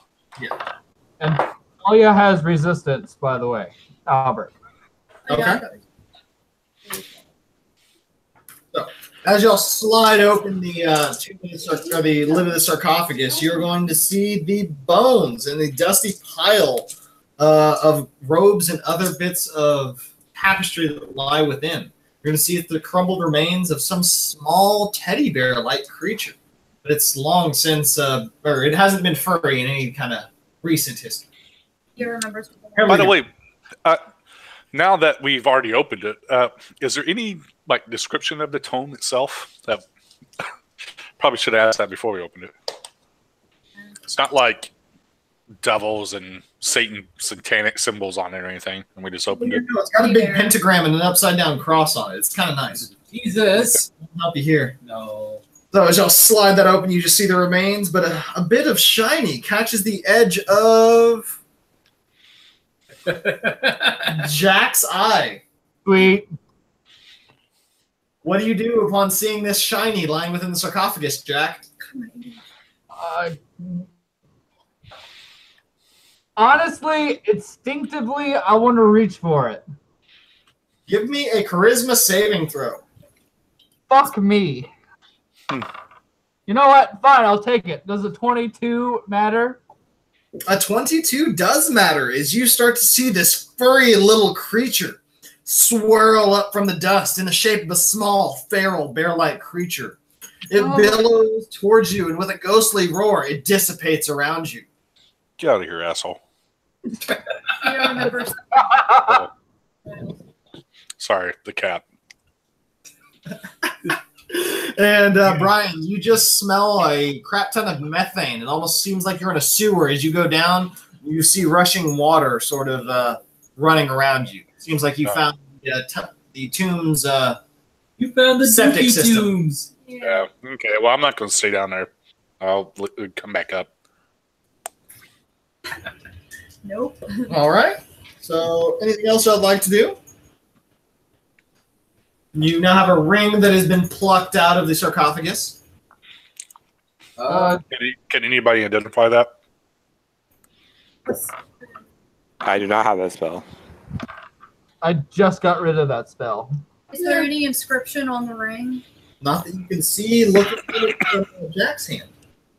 Thea asks if she can hold it so she can examine it for any writing or magical stuff. If I may receive it back, I will give the ring to Talia. Thea. Thea. Yeah, yes, that's what I meant. Remember, she snatches the ring, examines it. I know it, Thalia. Would you mind rolling me a charisma saving throw as you come in I contact am with the ring? proficient in that too. Let's see if it helps. And you have resistance. That's This is- awesome. As you just surge off this energy, as you see the same little feral bear creature come shooting out of the ring as you touch it, trying to inhabit you as it just dissipates into the dust around you. Yes, does anyone else see that? That fuzzy little bear thing? Everyone It else seems to saw it happen when I visually. do this. I touch the ring. Give me a charisma saving throw. Oh my goodness. It's for a third time you see this bear shoot up in an astral form and dissipate into dust. This is That's cool. I'm fun. gonna do it again. You already got it. That's gonna be a charisma. Oh, that's just a straight 9. And after Roa gets a little overexcited, he reaches down to the ring and this little teddy bear shoots into his mouth and starts clawing its way down to his esophagus. You know, you're not supposed to wear that ring as a cock ring. As you now feel yourself inhabited with the spirit of some dark creature, you have now been absorbed, or the spirit of Ubalaka has now been absorbed within you. I swear to God, if you kill me as a giant If fuzzy I was bear, smart enough to do anything else, Your new flaw is that Roak is risk averse and a slave to routine. what? You are now still Roak. Yeah, you're just still Roak. You just kill things and that's it. yeah. Yeah, So that's it. Roak is now I, this new fear, and you also now gain a new ability. You can attune to one additional magic item. Well, that's nice. Yeah, I'm afraid of stuff, but I mean, hey, hey, we all got our Oh, inhibitions. I think he's gone mad. You may have to put him down. Yeah, I think so too. That isn't any of our best interests. And as this bear just claws its way down Roak's throat, you just see this new look of fear gloss over his eyes. He looks a bit uneasy, a bit on edge, and a little nervous now. Bear didn't go down too well, guys. What would y'all like to do? Find out more about this bear. I'm going to cast Warding Bond on myself and Roak here. Now, Okay. Roak gets +1 bonus to AC and saving throws and has resistance to all damage. But for every damage he takes, I also take. why in the hell would you do that? Resistant. The bonuses and shit. Yeah. All right. How long is this? It's good for an hour. Oh, wait. So as you see your cleric casting this spell saying, hey, I'm good to help you out for an hour, Roak, I see what that bear done did to you. What would everyone like to do? What's brilliant is if you pick up the life transference spell, you take 4d8 damage, and then you double it and give it to somebody. But it just says you target a creature, so you can actually take 4d8 damage, and then give you double your health, double that damage back as health. Life transfer. This is an awesome. Yeah, they kind of fucked up on the on the wording on it. My death turtle. Oh, that's my death cleric Death turtle's turtle. favorite spell. So, what are we doing? But I digress. Is there anything else left on this floor that we haven't taken a look at? Oh, on this like two of these, yeah. I don't see a directional thing, Y'all have but just like towards the camera, we haven't gone that way yet, have we? Oh, there it is, right in the middle. It's really big, so yeah. Rolled a 1. You haven't been It's all in good. here? Wait, somebody went down there, remember? Someone I went fell down several here. times. Someone went down here. Roark fell down central cavity, but y'all also still have this passageway and this passageway on this level, along with the room to the fountain. But that's it. I'll gather them together, and I would say, listen, going down looks to be some type of laboratory. I don't think we need to go down there just yet. There is somebody greater stalking us. I prefer to see what's going on in this level before we move down to a different level. We do know any place that we leave, within 24 hours, the maintenance crew is going to come in and repair it all. So once we leave an area, we need to make sure we clear it out, because once we leave an area, it's going to revert back to its form. A bunch of little white dudes are going to come in there. Unless we kill the maintenance crew so they can't do it. This temple's been around for a long time. I doubt we'll be able to kill all the maintenance crew. And I just want to quickly say that I took a piece of that shield from earlier. Oh. I mean, we could certainly. I'm not against killing the maintenance crew because everything here is evil, but it may be very difficult to do. You didn't get it? They're just maintenance crews and albino dwarves. They're my cousins. Just bring them back to my kingdom. They'll be punished. But is it going to further our cause in ending this death curse? But what are y'all doing in the tomb? What are y'all doing to make him a cousin? Well, I mean, he said that they were all his cousins. Yeah, they're albino dwarves. We're going to kill your family. Sorry. They did not appear to be. Yeah, we're going to kill your extended family. Oh, God. So let's go to the east here and find out what's there, and then if there's nothing there, then we'll go down to the second level. All right, when you say east, that means like to our right, right? Oh wait, no, I see the it's compass. on the I map. see the compass here. I see it. Yeah, you rolled a 1 also. It's like I drew a map on each one of these dungeon levels for this exact purpose, and no one can see them. We all have to- I even tried to draw like a nice little fancy one, so it wasn't just the crosshairs. I'm 4 Yeah, that's a very nice I don't have my compass. glasses on. Okay, so collectively, the massive party goes around here, and y'all went to the east to this way. Yeah.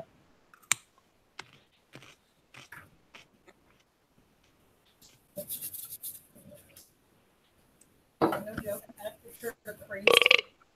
Nice. One. Don't be afraid to project a little more, though. You can do it. Yeah, Bert from the diaphragm. What? Bert from the diaphragm. What are you? What do they look like? Is it adorable? They're fluffy teddy bears. Ugalaka is really just. They're Zorbos, yeah. By the way, did we lose Brad? Fuck Zorbo. I guess temporarily. I don't know what happened. Huh, yeah, it looks like it just dropped you for a little bit.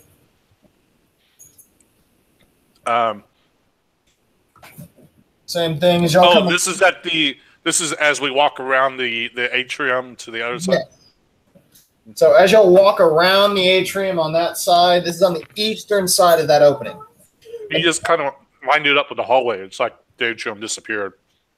Yeah, sorry, it's on that extended side. A giant stone skull crushed with moss crusted with moss juts out from the end of this passageway. A flame flickers within each of its eye sockets, and a view into a chamber beyond can be seen through its open jaws. I wish to look up its nose. Right. As you look up its nose, it looks quite crusted and moss-filled. Looks like it hasn't been cleaned in some time. No Does lovers anybody here, guys.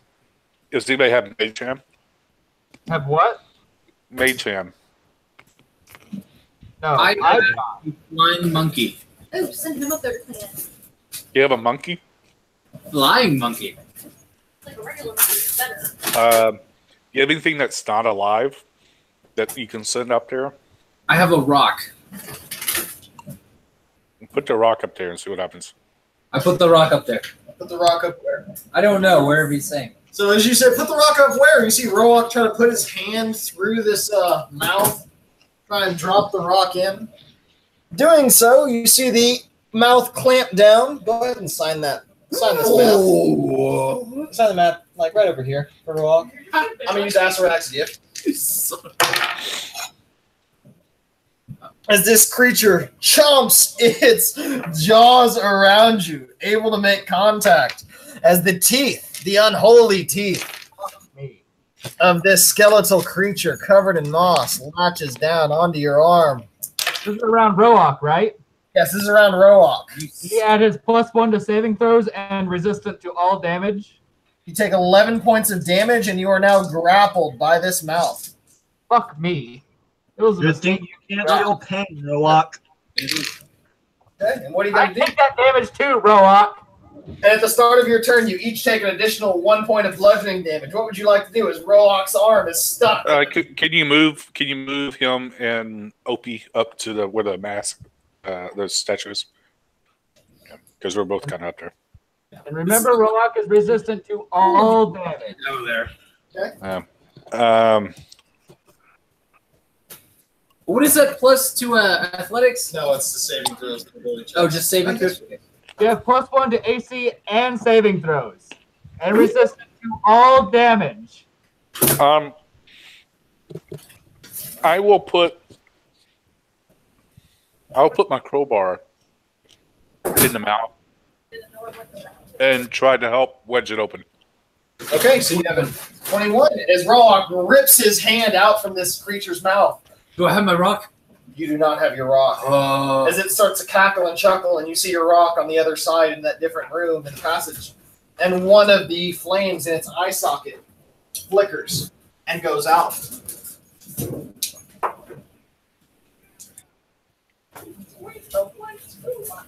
So what everyone would like to do is you just saw this massive skeletal head chomp down on Roak's forearm. Is there a? You said there was canals in the nose. Yes, there are canals in the nose. They look quite mossy. Does it appear to be magical flames? What was that? Does it appear to be magical flames? The flames do appear to be magical. I will use my crowbar and not insert my hand into the nose, but I'll, from a distance, kind of try to clean out the nose. So you just see Opie from a distance trying to pick this undead creature's nose. After a few minutes of this, you see it has no... And you set off no traps, and you see no progress being made in clearing out this creature's nose. The moss won't come out? The moss will not come out, no. It seems to be well crusted. Decades, possibly centuries of decay. I'll use Firebolt into both nostrils and see if I can burn it out that way. Okay, so as you try and clear out the moss that way, you see it start to clear and clean itself up, revealing two very pristine passageways for about a couple inches before it's covered in moss again. Keep pooping out the firebolts. Yes. Is anybody with a blight? What was that? Apple seed. Oh, wait. Oh, That's a shame. Only that guy was thinking. So you see Thea a lightning bolt or fire bolt up into one of the nostrils. I could do a fire or lightning. I would. Would it make a difference if I am encased in fire as I walk through the one of the nostrils? I don't know. It might. Thea wants to do that. You never know. Is does it big enough to fit a person in the nostril? Not into the nostril. It looks like you fit through the gaping mouth of this creature. That seems to be the portal / passageway. Was there anything that we glanced through the nostrils after they were cleared? There's literally nothing of importance within these nostrils. You just pick the nose of a skeleton. Oh, okay, maybe, very well. Maybe it'll be nicer now. Yeah. Let's go back down this other hallway and see and make sure this is not our only path into this area. Thea goes through the I will agree with that. Okay. And as y'all say, yeah, let's go a different direction. You see Thea start hopping through the mouth. Come on, follow me! Hops through mouth. Roll me a d20. Okay. That's okay. That was for the attack roll. Oh, okay, never mind. As you see the teeth try and latch their way around Thea, and they miss as she disappears on the other side of this creature's mouth. If you jump fast enough, guys, you can make it. That's what she yells. Well, she's dead. So let's go back around this other way. Throw up weights. As the jaw begins to open, and you see Thea on the other side. Waving happily. She'll be dead soon. I've got some spells to help me. Also, I'm still wearing the full mask.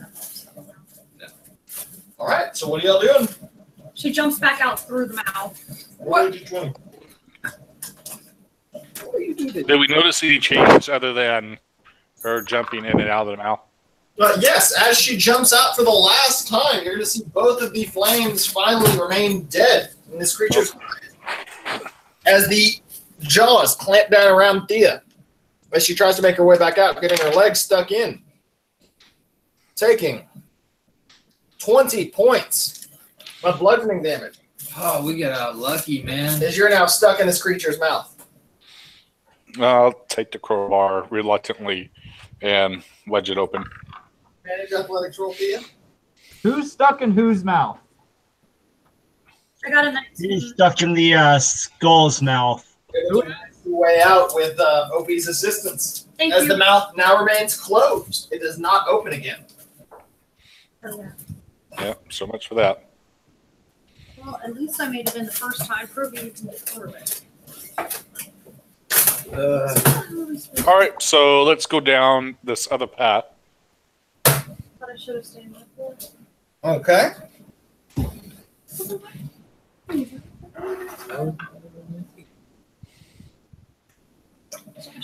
The maintenance crew will probably reset that statue if it comes down to it. I'm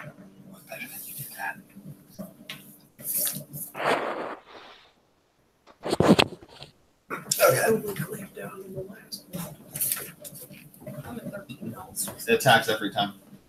Clamps down on the last one. As you make your way towards that direction, Checking for traps. you are going to see a wind tunnel. Carved birds soar across the walls of this corridor. Blocking the passage near its northern end is a large adamantine propeller with 5 sharp blades. How sharp? Looks like they could slice you in 2 pretty easily. Yes, stays away. Is it turning? Not currently, no. If I toss a ball bearing down there, what happens? As you toss a ball bearing, you see it rolling across what might be a pressure plate right in front of this propeller. Propeller sits right here, but you see it does not activate said pressure plate. How big is this pressure plate? 5 feet by 5 feet set into the floor. Is there any way to disable the pressure plate? Jamming a python into it might be able to rig it. Okay, I will attempt to do that. Okay. Sleight of hand.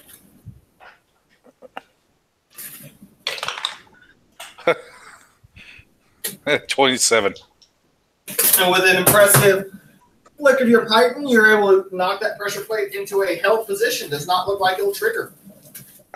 Step on it. It feels like it will not trigger. I turn around to the barbarian behind me and I say, "Hey, it's safe to go through the propeller blade."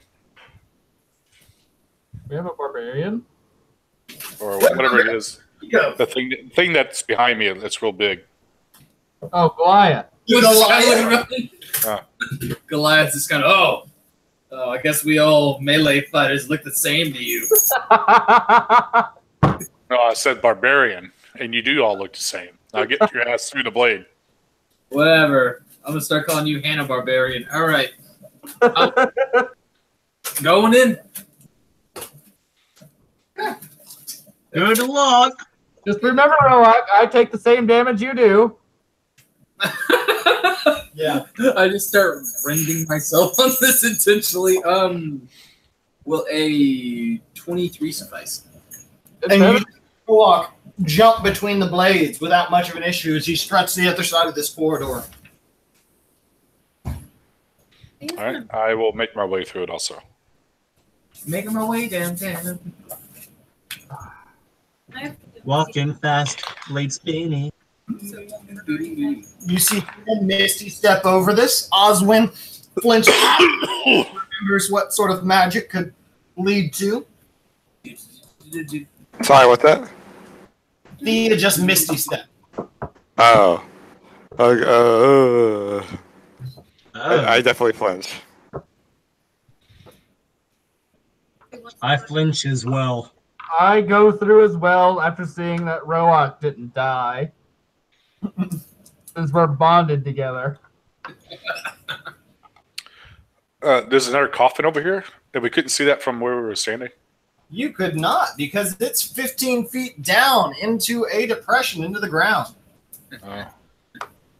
It's 15 feet into my soul.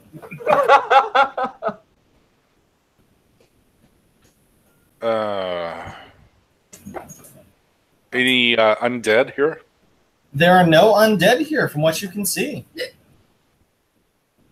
What do we see other than the coffin?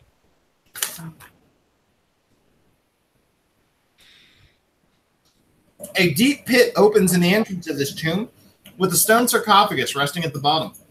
A snarling, monkey-like creature decorates the sarcophagus's lid, and beyond the pit, 3 treasure chests sit on stone daises. The chest on the left is carved in black onyx, the middle chest rusty iron, and the chest to the right is set of silver and glistening with frost. I'm sorry, the pit is 20 feet deep, leading down to that sarcophagus. I'll check for traps and then lower myself down. I give OP resistance. I cancel Thea's and I give it to OP.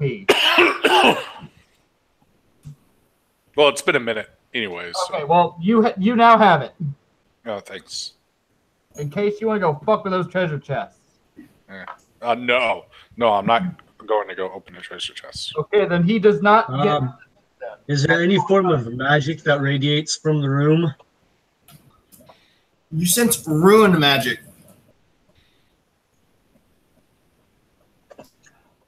Very well, very well. I do not relay that information to anybody else unless they also are magic casting. Now, would I pick up on rune magic-y shit? I have magic shit. As of right now, Jack and Thea are able to hear Rylu start talking about the bit of magic. Other than that, no, y'all don't see any other arcanic writings around here. My passive arcana is 19, I think. If I can math right. Then yes, you are going to be able to tell if there's magic surging around this room. Ruin magic. Did my check for traps and lower myself in do anything? I need an athletics or an acrobatics, but you are not seeing any traps right now.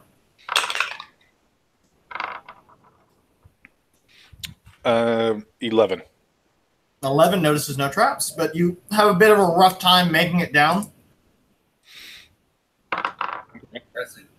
I steer clear of the tomb, and I'll will go investigate and look around the rest of the room and also steer clearing of the chest.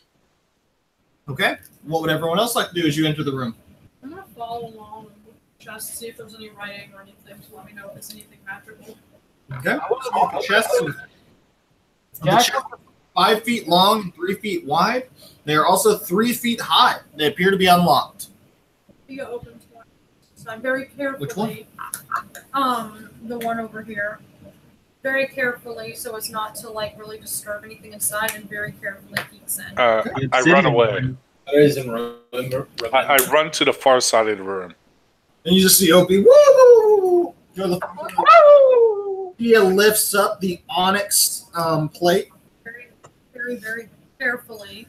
Inside, you are going to see nothing. It seems to be barren. But on the underside of the lid, you seem to see a key that is situated on the underside of the chest lid. Can she perceive if it would be dangerous to remove it? Like checking it for like a trap, maybe? As you look in, your passive perception picks up the key is locked into place by some sort of mechanism. Doesn't look like it can be removed. Can it be picked with anything? Does look like it can be turned, not picked. So before Thea gets super crazy, I give her resistance. Opening things. They're just casting things from the doorway. Thea calls out, I found a key in this onyx casket. Do you think we need it, or should we take it? We might need it, but I feel like something fucky is going to happen if we touch it. I wish to ready myself in front of chest 2 to open it, but not just yet until after she closes the first one. Thea very, very carefully takes and removes the key with as much care as possible. And with as much care, you see the key cannot be removed. It looks like it's stuck in place in the underside of this lid. She looks at the mechanism and tries to figure out the passive perception. Your passive perception picks up that it's a mechanism that causes this key to be built in. It's more of a knob to be turned. She turns the key. And you see it's locked in place in its current stance. It seems to be a knob unwilling to turn in either direction that you twist it. At least You see Thea reach into the chest and try and turn a key on the underside, but is unsuccessful. Tries to turn it the other way. No effect. Pulls on it. No effect. It seems to be stuck in place. Push it. Help. Push it. Oh, okay. So she hits it really hard. So you bop it, you yank it, you push it, you do everything you can imagine. The key, Hit it like a ketchup bottle. key does not seem to turn.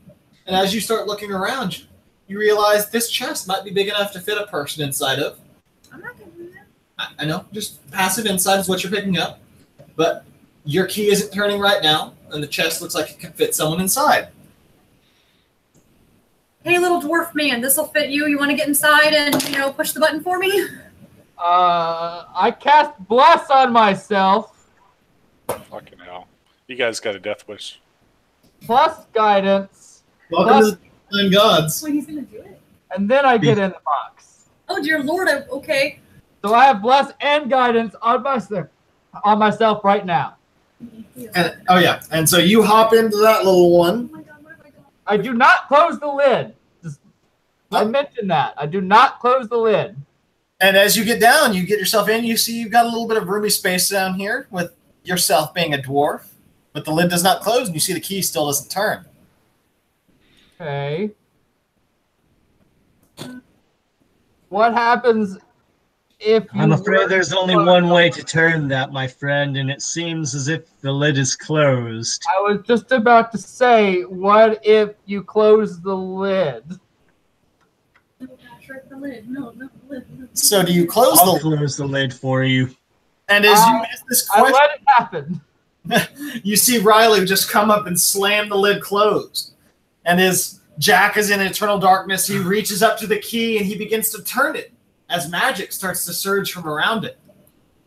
And as this happens, the passive perception of Opie and Oswin are going to pick up a button that has magically appeared on the sarcophagus 20 feet down. Hey, look, a button. I pointed out. Be an onyx-based button. Can I hear that? Does that from match inside the my- onyx? Does onyx match the type of chest you just got into? Yes, it does. All right. Well, what's in these other two chests? You see a rusty iron chest and a chased silver chest. And Thea I'll only go has back and open up the second one again. You see a key as well inside of that second one. I will point out the key Who's and next? ask for if there are any volunteers. Can Thea tell if she'll die if she gets lost? No. Hell no. I didn't make it this far in life to be killed in some little box. I got. You know what? I will crawl inside the box and I will close the lid on myself and Riley. wave to everyone. Up, down. And you see a second. Do you turn the key?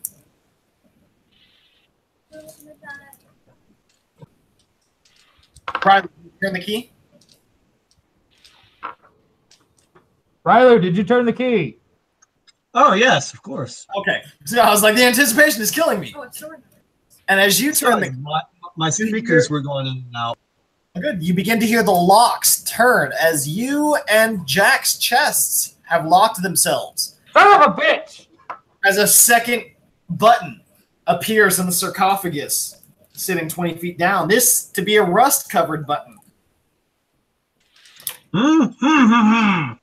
Okay, artists and dragon bait. Now's the time to earn your pay. We're paid. We're paying them? Artists reluctantly crawl into the silver chased sarcophagus or the silver chased chest. I say no. Let them. Oh, yes. Put his ass in there. He needs to contribute. Thea says, "Hey, if you die, can I have your cool Let ring?" Dragon Bait go. Thea wants his ring. Dragon Bait needs to protect artists. Any given scenario. Well, what better way to protect him when he's in a box? Yeah, that's what I'm thinking of Dragon Bait. Artist is kind of cool. I mean, Okay, and after he does this, you see a third button appear on the sarcophagus. So artist gets him. All right. No, Dragon Bait got in. Okay. Well, I will tell artists. Okay, press the 3 buttons. Let's see what happens. You see artists look around saying, "Whoa, whoa, whoa! I didn't say I would press the buttons." I press Well, something. your buddy is already in the box, so go press him. And as you have this bit of back and forth with artists, you just see Roark go jumping down, taking 10 points of bludgeoning damage as he falls 20 feet and smashes all 3 buttons down. With my face at this point, Jesus. The stone sarcophagus turns to transparent crystal, revealing a mummified, monkey-like creature within. Clutched in its desiccating claws is a fearsome mace.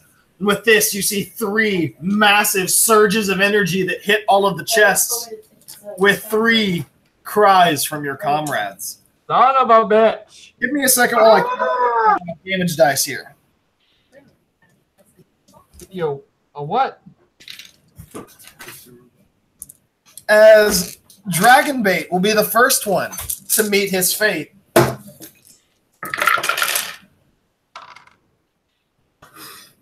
Taking 15, 20. Did he make his? Did he fail a save? 1 second. 35, Oh, 40, 48, 54, Jesus. 7 points of damage God damn it. that he takes on the nose. This was a mistake. As you hear Dragonbait, actually you smell Dragonbait's fear. You don't hear a thing beside his claws reaching towards the edge, and you just see frost start like to Burt Manure. overcome the edges of this chest. I turn to artist and I just say, you know, cold. Should have manned up. Thea desperately tries to open Dragonbait's little cage by pulling on the lid, screaming, Oh, fuck him. It's too late. We got to open this sarcophagus first. And with this, we go to Rylu. Inside of your chest, God damn it. you begin to see piles of rust shoot from all around you as all metal objects you are wearing are completely decayed. If they are magical, they do not succumb to this effect. Carry or worn. It is a good thing that I have like 0 metal things on me. Yeah, way to go, Tiefling Warlock. And the last one. Yeah. we get to our little knowledge cleric Jack. Oh God. Wait, does that mean I take all the damage you take? No. Oh, good. I was worried for a second there. I bet you fucking were. So what are your hit points at right now? I'm at medium, but above table, I'm at 30. Oh, fuck. I know. Please roll me a Constitution saving throw. Great. Oh, jeez. Does a 17 do anything? 17 con save.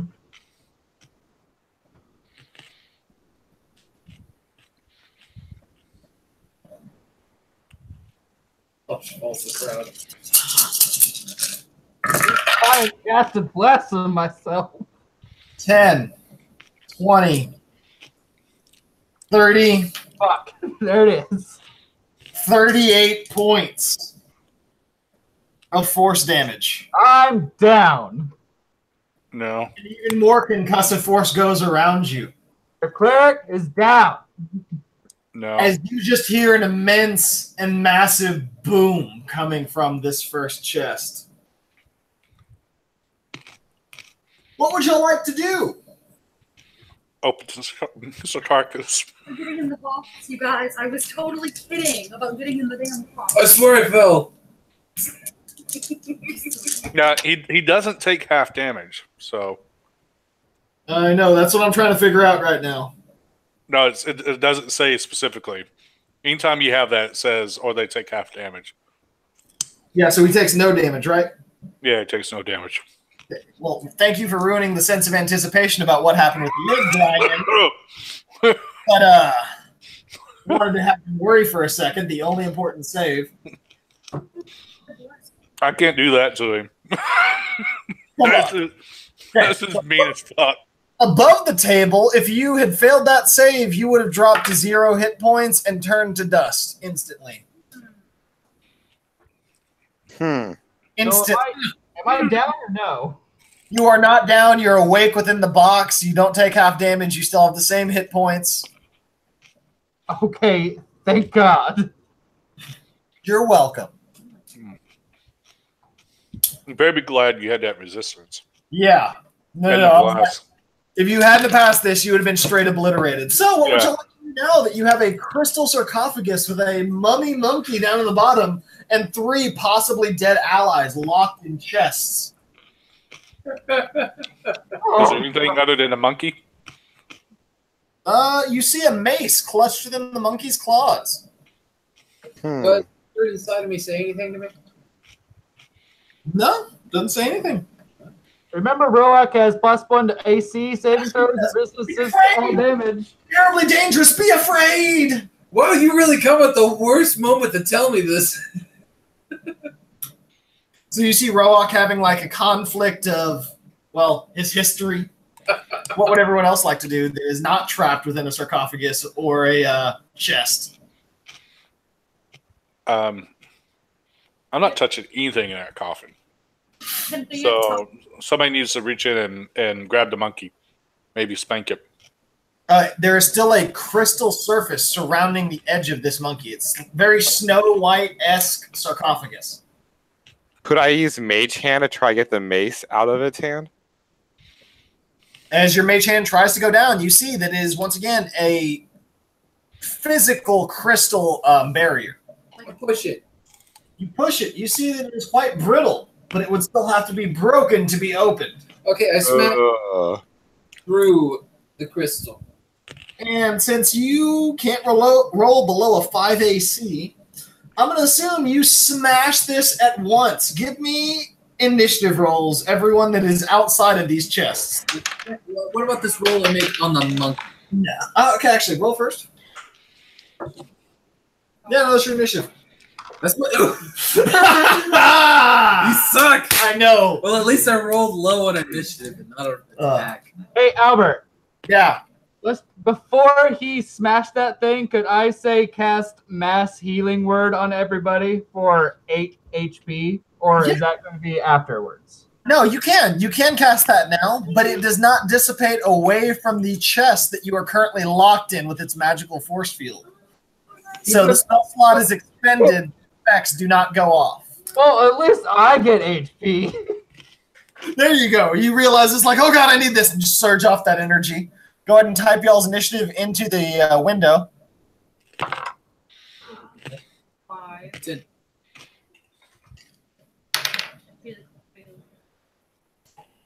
Looks like a success. Okay, so looks like Opie will be going first. After you see the undead look in this creature, I need a wisdom saving throw.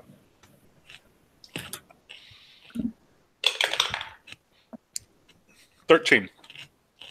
Oh, shit. You are now frightened from that sarcophagus down in the 20-foot deep abyss. It seems like you're under the effects of a certain terrible mace. Okay. Just the mace or the sarcophagus? The mace. It seems like there's someone now wielding said mace. Okay. So it's going to be a straight roll for me. Okay. Does a 26 hit? 26, that will hit. Yeah, I'm targeting the monkey. Yeah.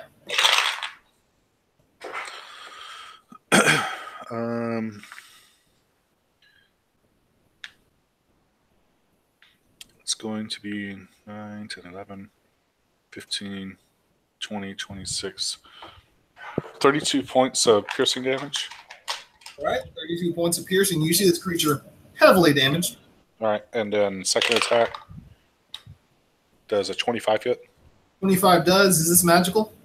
It is magical. It's all Okay. magical. For 14 points of piercing. And you see this creature still heavily damaged. His wrappings flying to and fro, but he's still coalescing into this undead, very gruesome and fearsome form. And I back up. Okay. All the way. And Brad is the only other one available, so this creature attacks down twice on Roark. Well, Artis, he's standing right there. Little Yeah. punk. Do something. Stands up. He swings down. You just saw that again. You get a point of inspiration, and Jack, you get a point of inspiration. Fuck yes. Fuck! Also, Roark is resistant to all damage. FYI. I cannot say that enough. As Roark is missed as the mummy tries to come up and swing twice, once with his mace and twice with his actually wisdom saving throw, because that's not an attack roll. He gets a +1 to saving throws also. Plus, That's going to be a 6. you are frightened until the end of the mummy's next turn. And you're paralyzed. And I take all damage you do. As you are now paralyzed in fear. Much better roll. Paralyzed or just feared? And paralyzed. Oh, was I paralyzed or just in You're not fear? paralyzed. Roark is paralyzed. Okay, got it. Roark, did you get the 10 10. for initiative? Yeah. Okay, you got the 10 as your next initiative because everyone else is locked up in a chest. You're just, yeah.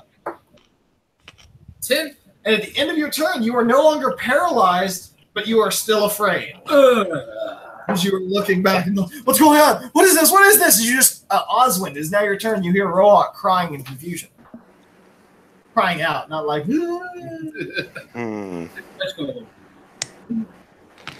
So I see the mummy, correct? Yes, you can see the mummy looking down. It's like 20 feet below you. Do I cast heat metal on the mace? No. I feel like no as well. I don't think I'll be as afraid. On the table. Well, what are y'all doing? What is Oswald doing? Yeah, Oswin. Besides not casting heat metal on his base. I'm gonna cast Dissonant Whispers on it. Fails it miserably. Can't snake any of these saves tonight. All right, so it's gonna take 10 points of psychic damage, and it's gonna try to run away, provoking opportunity attacks for anyone near it. You actually do not see it run away as it starts to look its eyes up to you after making that strike. You see an odd amount of energy surge into his sarcophagus after you make this spell. Hmm. You still have free action. Who's afraid right now? Roak is. Inspiration to Roak as a bonus action. I will back up. Okay. See Oswin do that. Distant Whispers get in his quick, witty, painful remark and just strut backward like, y'all got this, guys. Y'all got this. I'll play the song of our tales as this goes on. As battle jam goes on, as Thea, it's now your turn. She's going to shoot a firebolt down at the mummy. Okay. Show me the mummy. I don't think that's going to hit. And I don't have yet to That's attack. my part. Nope. Wait. No, not with what you have because you're a sorcerer. And as you see Thea wildly try and shoot off to the side, you see Roak get afraid by the fire as he feels like he's in the flesh golem position for just that short moment in time. As with this, you see Artist Simber stretch up. Let me see which one of his attacks he would like to do. As he wields out his impressive bookmark. As you see him take it out from his nice little spell book and slice down 3 times with the most ferocious bookmark you have ever seen. Striking down 3 times on this mummy, dealing a base 18 damage as he slices into this creature, dissipating it into dust, and we are now out of initiative, as all 3 of the chests unlock and go shooting upward. Your flight is cool. I fly out of my chest as quickly as I can. I gasp for air and tumble out. What did y'all do? What happened? What happened? I'm never volunteering for shit ever again. Yeah, you also volunteered for the worst one. I didn't know it was going to be the worst thing in the world. Yeah. Technically, he didn't volunteer. I just kind of shut the lid on him. You consented. I did consent. Under influence. So, So you guys, I was There's like, there was a mummy, a monkey mummy that we spanked. in like 12 rounds, 12 seconds. Yeah. With or without consent. Yeah, it's we lubed it up, moisturized it, and then sent it on its way. It did drop a mace. By the way, am I afraid of a mace still? No, you're no longer afraid of the mace. Okay. Well, anyone that's a spellcaster can see odd magic from that mace, though. You said odd magic? What? You said odd magic? Odd magic. You can't quite tell the source. It seems more necrotic and nefarious than anything else. May I have it? Wait, can I cast Identify on that mace real quick? You could. Are you doing that ritually or using a spell slot? Ritually. Okay, so what would you like? The 10 minutes that it requires your cleric to try and identify this. Well, Theo apologizes to the get in the box. Do we want to wait that long? I don't mind. I was just trapped in a box. I'm going to wait. Yeah, I was trapped in a goddamn box. You people better fucking wait. well, tell us how you really feel, cleric. Can I use my point of inspiration to make this go faster?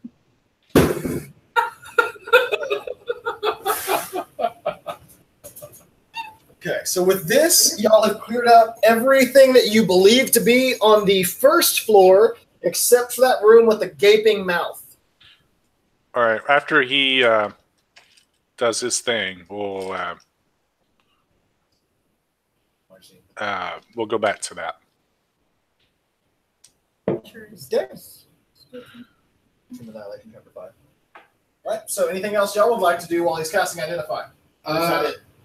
I'm gonna watch another room to see if it opens back up.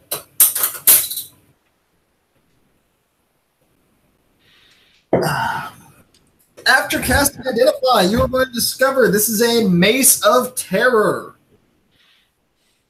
You do still see it is inhabited by one of the spirits, an energy similar to that is currently absorbed within Roak. Is there Hey, a way- Rock, you should totally come grab this thing. Okay, I come grab it. Give me a charisma save. Okay.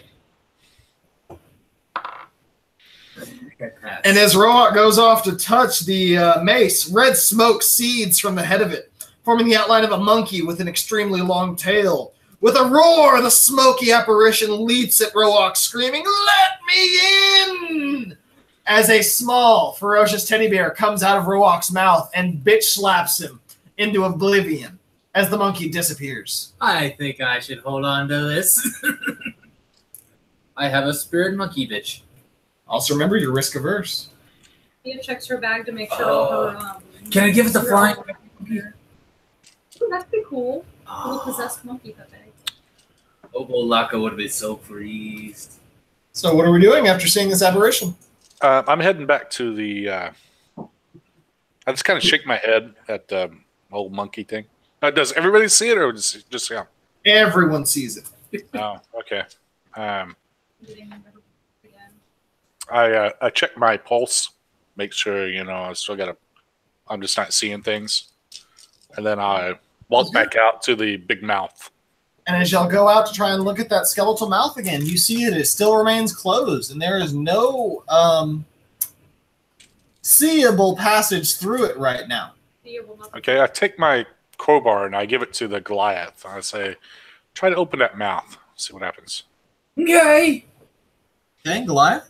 What kind of check is this? Athletics. Advantage. It's at advantage because you're using crowbar. Can I give him? You bend the crowbar. Can I give him guidance before he does, so he gets a D4 to ability checks? Well, you see, he gets leverage.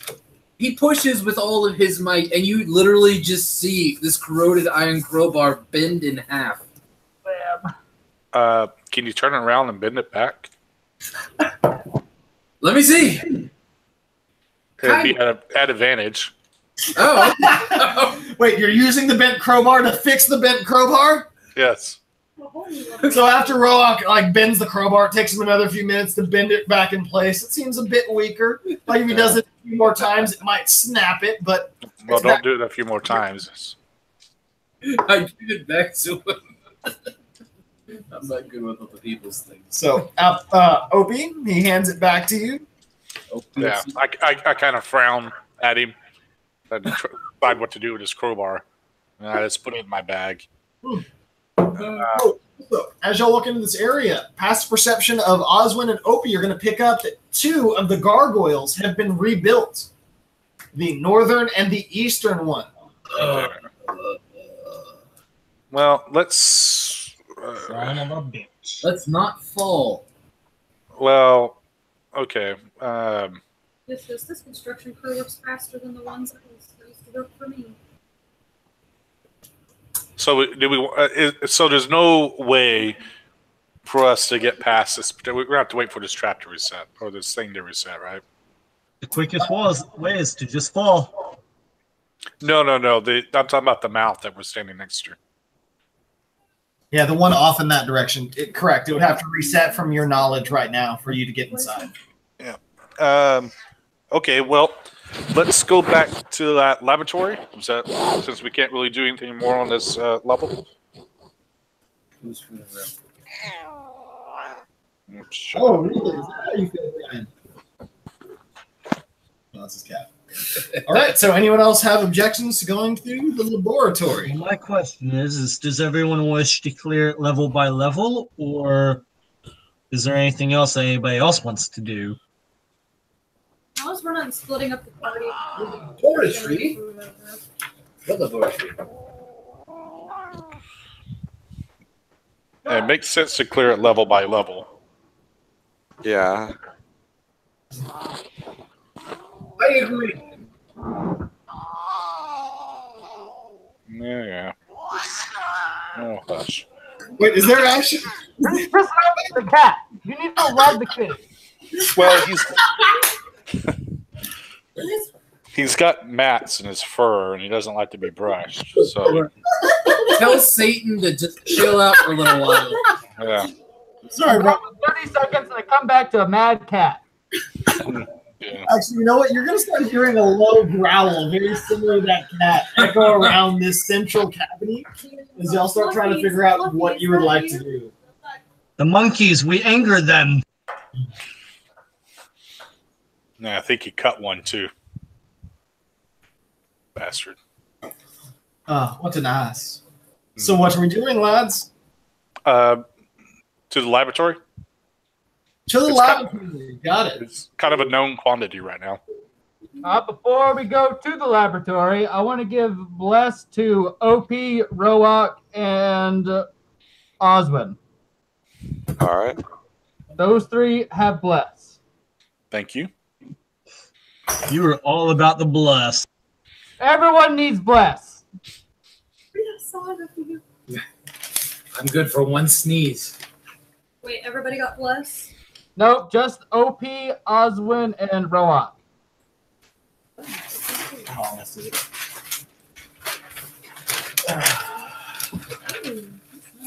Yeah, I know. So this is the next level y'all could be going on, but since you decided to go to the one part of this level that I didn't draw,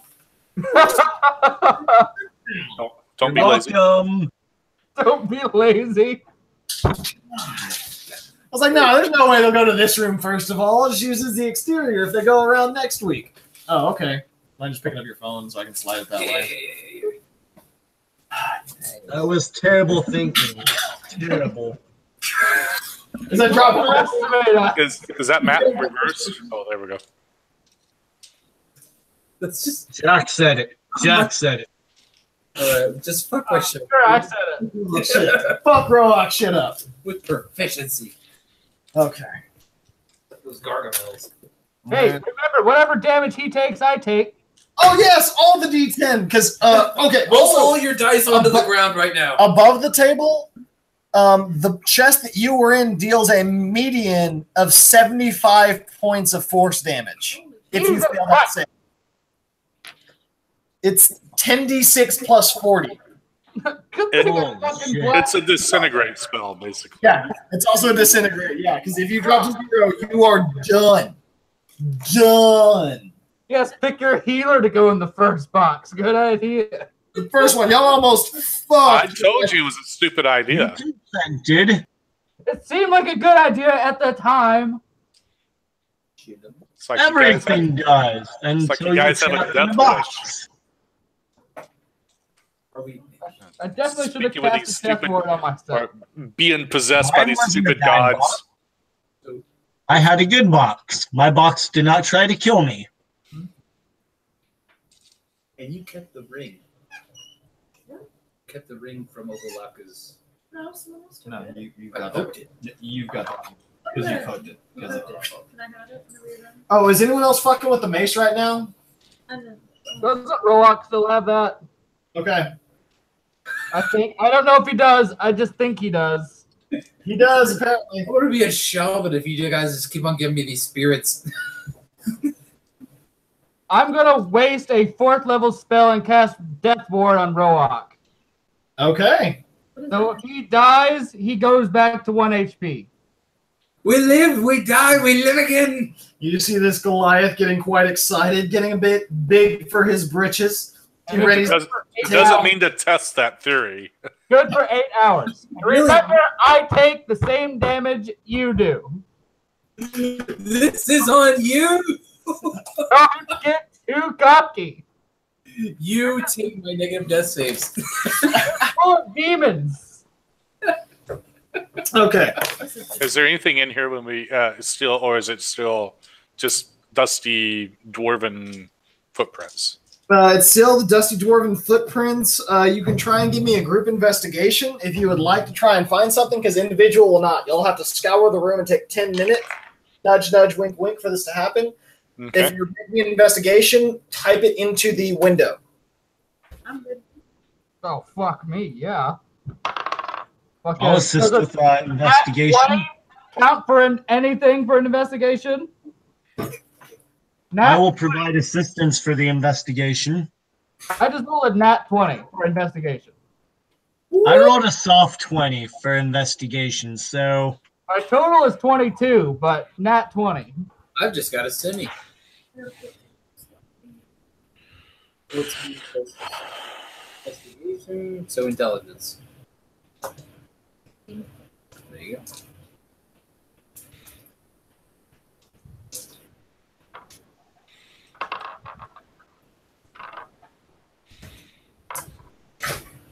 Did we ever figure out what the ring does?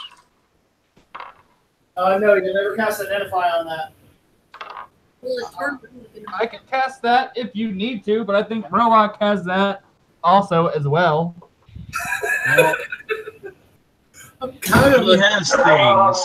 Stop! Hey! I thought Jack got rid of his Identify spell last. And I this, casted it as a ritual.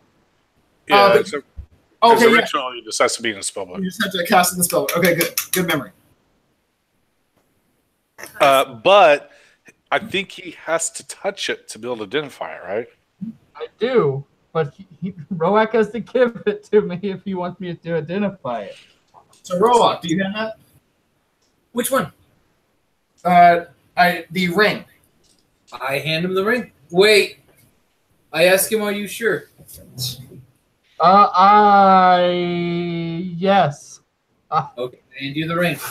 And as you take possession of the ring, you see no malefacts, no crazy critters that might try and come up and suck your soul away. I Great. got dust in my guts, I baby. just wasted a 19 pre-roll just in case. Just in case nothing happens. All right, so I cast Identify again as a ritual. Okay, so in that 10 minutes while you're identifying it, you find it is a ring of protection. No, I held it. It's mine. You got possessed by a And freaking while y'all are wolf. looking around the room, you are also going to discover. Nope, that flesh golem's already dead. The remains of an adventurer by the names of Seaward. He seems to be that of the Company of the Yellow Banner. And you see that he has quite a few journal pages ripped out amongst it, detailing his and his party's expedition into this tunnel, or to this tomb, and their eventual demise within 3 days. You're telling me there's an adventurer here named Thea picks up the journal and wants to read it. It's only about 3 or 4 pages. Not Reads even it a journal. anyway. So, you're also going to find an otherworldly lantern. It almost appears like the Green Lantern's lantern. It seems to be radiating magic energy in y'all's search.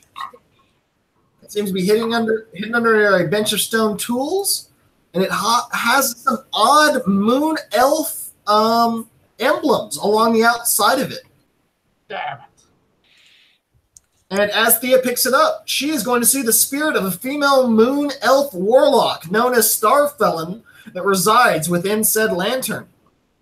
The creature speaks common, elvish, and sylvan, and you can now speak with this creature. Thea asks her what her name is. She doesn't know it. She just tells you it Oh, she again. just told us? Starfallen. Okay. She asks, what are you doing in this lantern? She remembers little of her past. She knows that she was cast in here when she was close to death, close to perishing, after the world above nearly took her. Do we see her just like talking to a lantern, or do we also see the little elf in it? You were able to see her kind of talking to herself after she picks up the lantern. This is another one that's gone mad. We'll have to put her down. Hang on. I promise you there's someone here. I'm talking to them. Their name is Starfall. As I slowly walk up behind her with a knife. I give the ring back to Roark and tell him what it is. Roark kind of thinks it's one of those like mysterious fortune-telling 8 balls and tries to shake it. Thea moves the lantern away from him and says, no. As Rowan, he is able to see the creature as well. Outlook, it looks hazy. Try again. Is there anything else in this room? What do we think this room is for other than a laboratory? It looks like this room might be a flesh golem construction room. It seems to be quite well maintained. That's what y'all have been doing the last 10 minutes. It seems to be the place that they produce said flesh golems in the area and the source of the one that y'all just faced that came from down the staircase. Oh, Thea's gonna ask the Starfellow lady what she knows about this place and if she can help them. She is going to say that she knows little of what is outside of her lantern when it comes to the grander scheme of the world, but when it comes to this tomb, she has traveled much within it. She details the undead custodian by the name of Withers that causes quite a withering presence around him. He is followed by 8 or 10 different undead hands that follow and claw around him that do his tasks. He commands albino dwarfs of sorts that are undead to clean and be a custodial force within his tomb. He is the commander of the flesh golems and who Aceract has left in charge of maintaining this tomb. Does she tell that to everybody? Thea will tell everybody what she just heard. And that's basically saying that this is his room. This is his residing or his workshop. This is his workshop. This is You did workshop. not kill him. And I will tell them that I saw this individual. And he said that that will succumb to the traps of this place. Rock is on the alert for lady boys. Thea, I'll ask her if she knows a way to defeat him. The creature merely cackles. The one that I'm talking to? Yes. It's him, isn't it?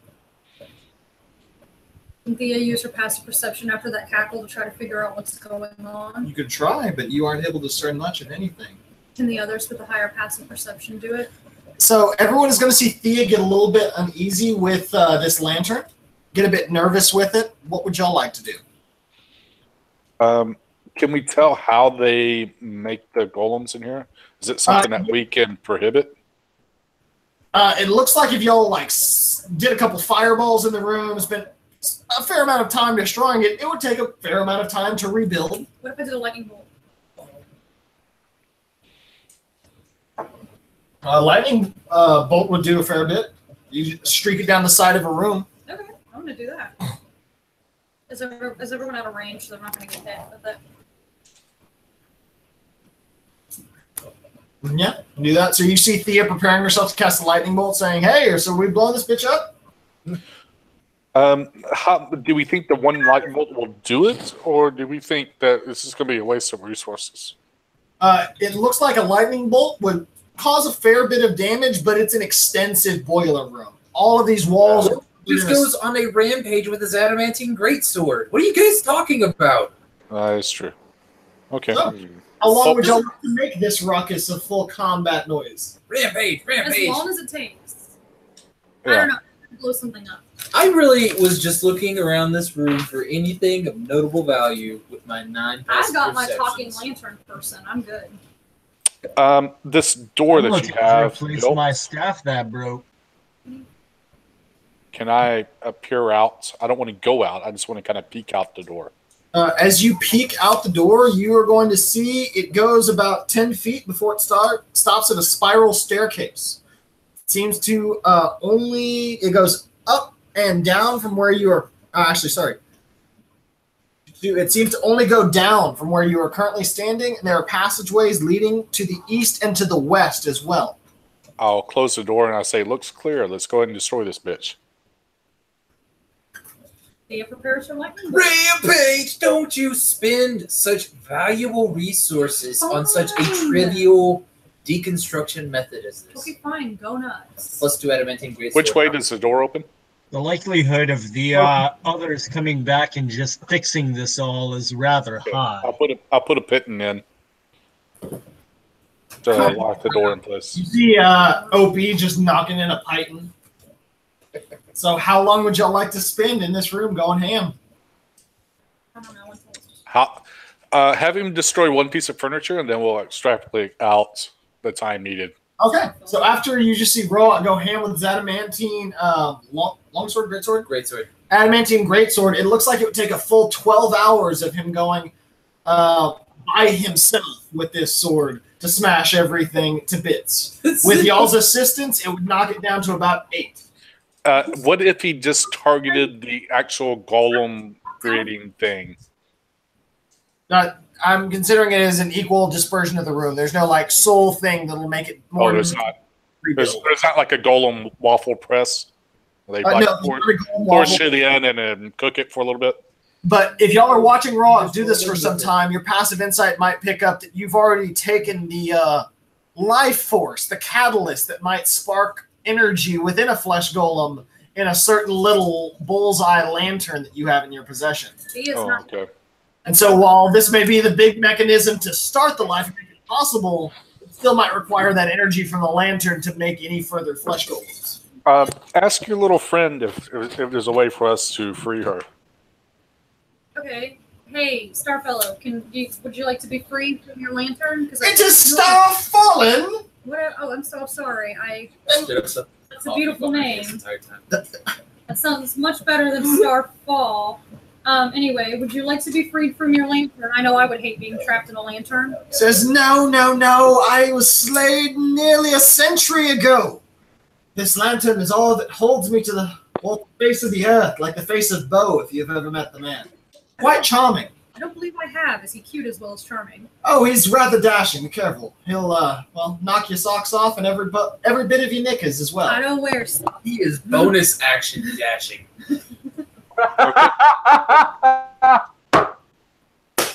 Bonus action God dash. damn you, Rowan.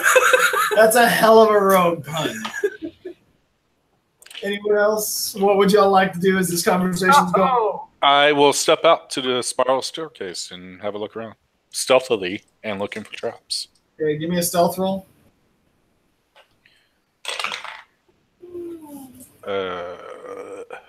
22. So with that, you pull a full Jacques Clouseau as you're walking around the walls. Da-da, da-da, da-da, da-da, da-da, da-da, oh, da-da-da-da. As you see two oak doors reinforced with iron bars. Actually, they're made of stone. On the east and the west, set into alcoves about 10 feet away from this spiral staircase. The staircase only leads down, and it descends into darkness. Your 60 foot of dark vision cuts off after about 10 feet because it curves. Oh, okay. That I have only explored the first level of these catacombs. That I am completely in the dark. Both figuratively and literally, I'm assuming. Okay. Bada bum. So there's two doors, stone, one to the As you hear Rollock west, one to the east.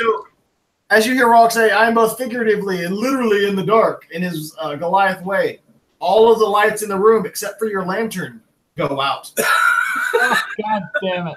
It's on a timer. Damn these energy saving. Really light outside. Okay, so it's totally dark in there? I'll be Am I away able from to the light lantern. up like a candle?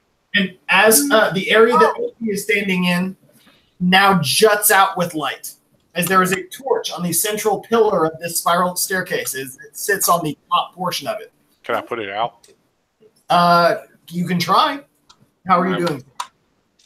With a blanket. All right, so as you throw a blanket on top of it, it starts to burn through the blanket. It does not seem to be. It seems to be a magical fire. Oh. Can I put a cup over it?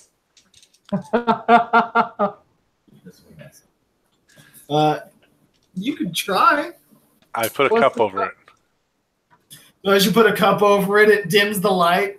As you have about 10 feet around that cup, that's still dim light. Other than that, it's still snuffed. I'm sorry, not snuffed, but it's highly diminished. Okay, great. I will move. Shields most of it. I'll go to the west. All right. So as you go to the west, you're going to be stopped after about 10, 15 feet at that stone door reinforced with iron crossbars. And I'm in the dark now, right? Yes, you are now in the dark. Okay, great. Check for traps and see if the door's open. The door is open. You find no traps. Okay. I'll peer in.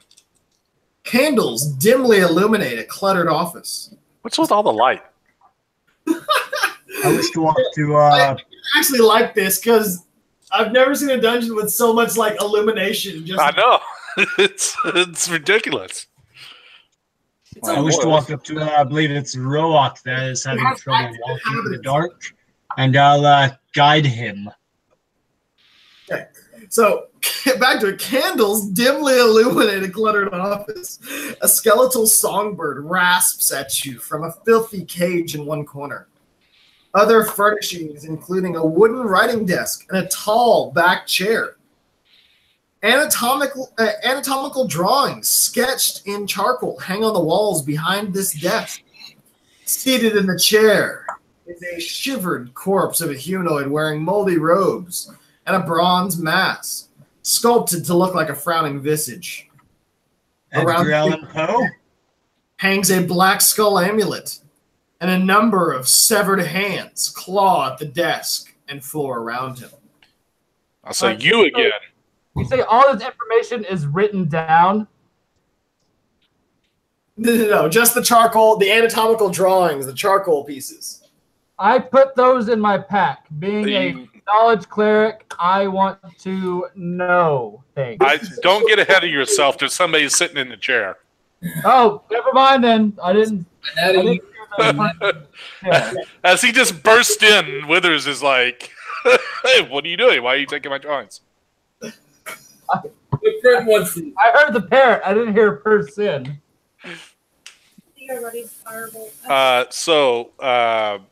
I'll say you again. Do we need to roll initiative? I don't know. Have you done something to warrant initiative besides use a free action? And he is sitting there? Yes, I will shoot a couple arrows into him. Okay. Yeah, sure. And with that, his ready to action goes off. And you see him dissipate as he clutches at the amulet around his neck. Okay, all right. So he poofs away. He poofs away. You do not see him cast a spell to do so. But I saw him grab the amulet. Huh? I saw him grab the amulet. Yes, you did see him grab the amulet with your passive perception. You really clutched the family. And you saw magic surge from it. You also saw 6 chains originating from the amulet circulating around him like a harness. So it's not really an amulet alone per se. It's almost a chest piece. It's really weird. What about the hands? Are they still there? The hands 2 chains are around him and now surging towards you. 2 of your arrows can go towards the claws. Okay, all right. This is the guy that you just saw. Yeah. Well, the little fairy thing told us about him. Yes. I saw him earlier. Does a 20 and a 18 hit? Yes, they both hit and they both kill both of these hands that shoot into them. Their health is incredibly low. Is how many hands are there? There are now 6 hands. I will, and the cleric is behind me with the Goliath, correct? Yes. I will back up and say, go after it. Go after it. Roark runs in. Okay, and it is Roark isn't able to run in because we do go into straight initiative, and they're leaping out towards him for their ready to actions. But since he's able to move away in his turn, they go straight on to the albino cleric. So we're rolling initiative.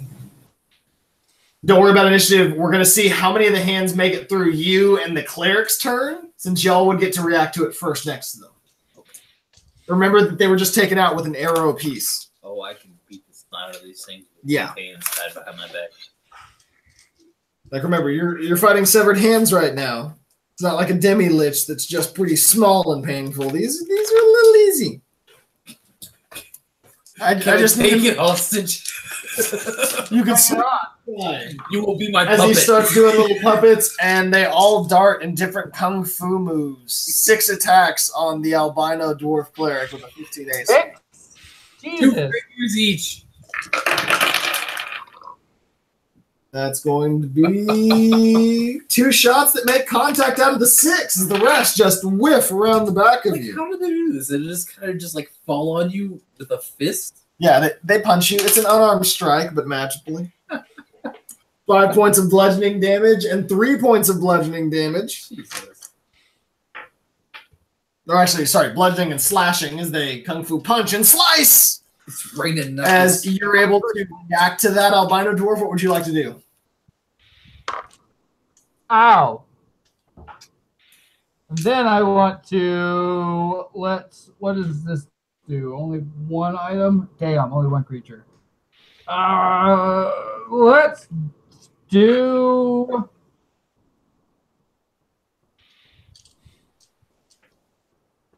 do Sacred Flame on either one of the fists. I don't care. Dealer's choice. All right. The fist passes with a 20 as it darts around you. All right. Well, that's the end of my turn, I guess. All right, Roak, what would you like to do as you barrel into these 6 fists in your albino dwarf knowledge cleric? I'm attacking it. Okay. I'm not going to do a -5 because... -5 to swing of the claw. Exactly. As you strike one of these claws, you go rampaging in. I'm just going to assume if I hit it, I kill it. Yes, you hit and you kill it. Will a 14 hit? A 14 will hit. Then it's dead. I can't miss. As Roak just continues to strike at these crawling claws. I killed 2, but there are 4 left. I literally can't miss. Wait, You can roll a 1. A 1 will miss. No, 1 will auto miss. Okay, Yeah. 2. Like even if you roll a crit and you have the modifiers to make the AC, a crit fail will still miss. Like literally, I'm just rolling to hit a crit fail. Then So with the 4 left, what would y'all like to do in the background, hearing sounds of combat rushing in? How many hands are left? There are 4 hands left. Okay. And whose turn is it in combat? No, Obi, you were first. So Yeah. Jack already went. Oswin and Rylu.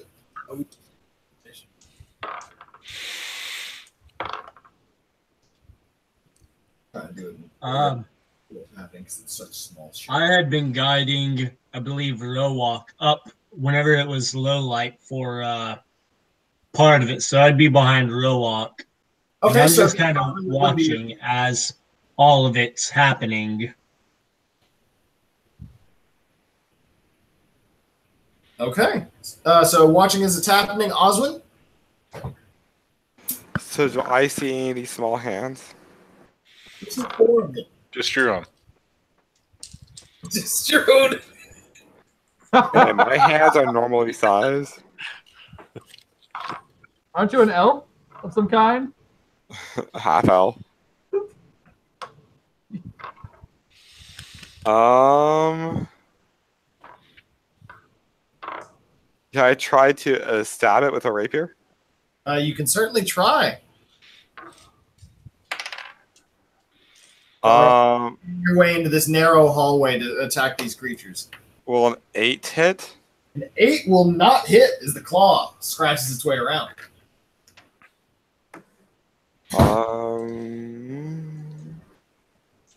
That is it for now. I don't want to waste too much on this, and I don't want to make a lot of noise.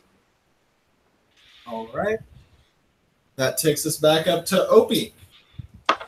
Okay. How many are left? There are 4 left. Sheet 1. A 24 to hit. 24 will hit as you cinch one of your arrows into a claw And that's it. against the wall. I just have 1 attack. Okay. Y'all are fighting claws. Yeah, Still? you really can't tell it to serve you. Yeah, no. And they're going to strike down again. This time, with there are only 3, so 2 attacks on the albino dwarf, 1 attack on the Goliath. All on them? Can I hit all of them? No, they're going to miss on the Goliath. Roak is unscathed, and Jack is going to get hit once for a min of 2 points of slashing damage. That takes us back up to Jack. We're fighting. Yes. All right. I want to bash it with my hammer. Anyone, dealer's choice, I don't care. Will a 11 hits? An 11 will not hit as a hand just crawls right out away from the shot. Damn. Well, then that's all I got. Well, then, that's me, guys. All right. That takes us Roak. You know what I'm gonna do. So Roak swings. Make sure you don't crit fail. You kill one. You kill another as there's one hand crawling left. The last of the Addams family as Roak just smashes on two of these in this very narrow hallway. As we get, that takes us back to Rylu and Oswin.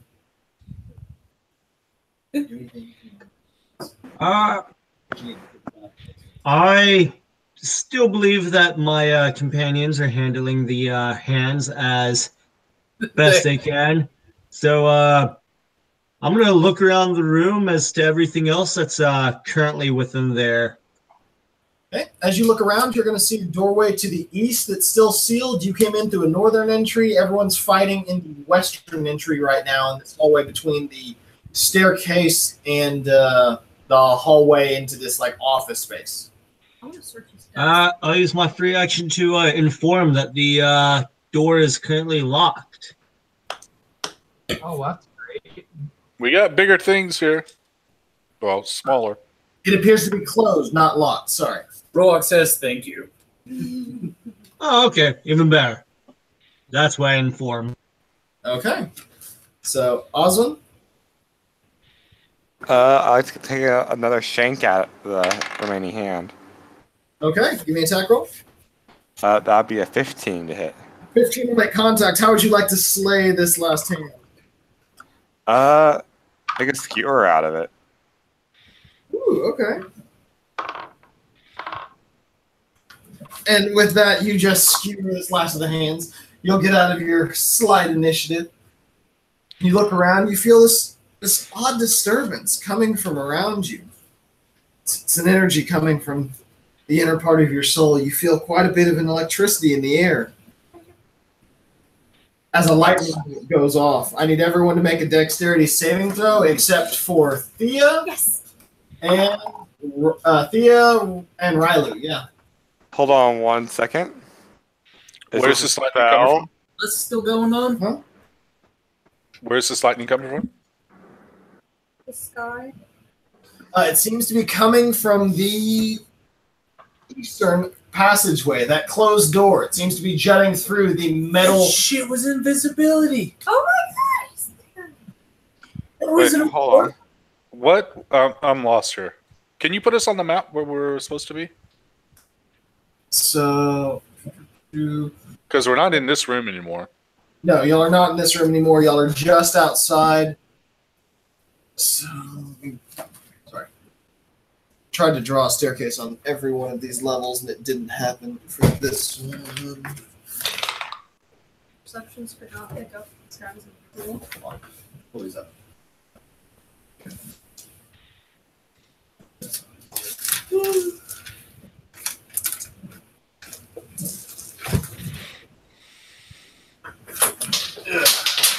Damn it. There we go.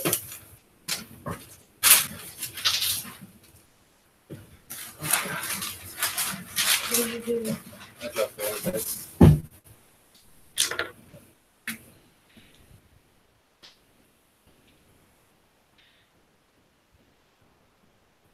Yeah.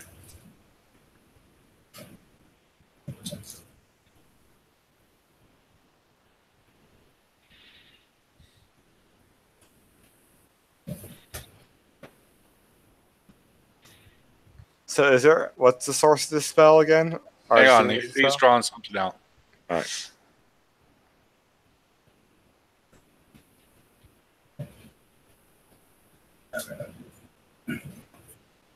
Oh, here's one very responsive.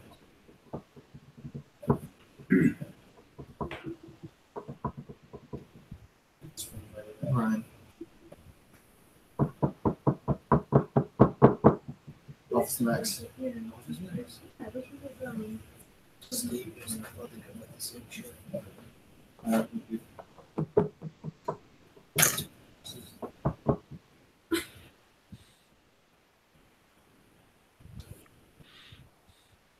large.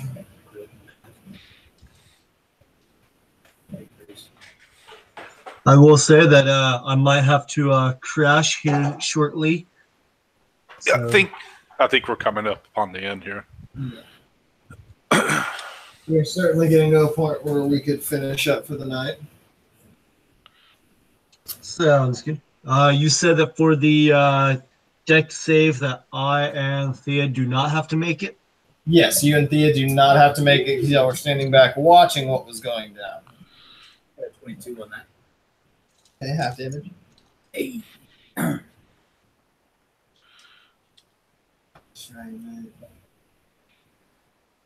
Okay. And where did this lightning bolt come from? This That way. direction. Okay.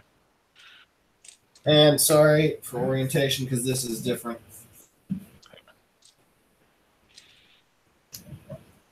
Oh, okay. This is that. This is similar to that central room. Okay. Different orientation. Okay. All right. DC was Did it? Go ahead. I'm sorry. DC was 13. Who passed and who failed? Pass. I rolled a 15. Well, I rolled an 8, but plus 7.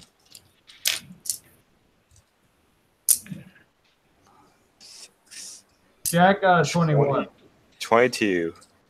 22, 21. Okay, so everyone is going to be taking half damage as this lightning bolt shrieks and y'all are able to hear it in time, as that's a lot of ones.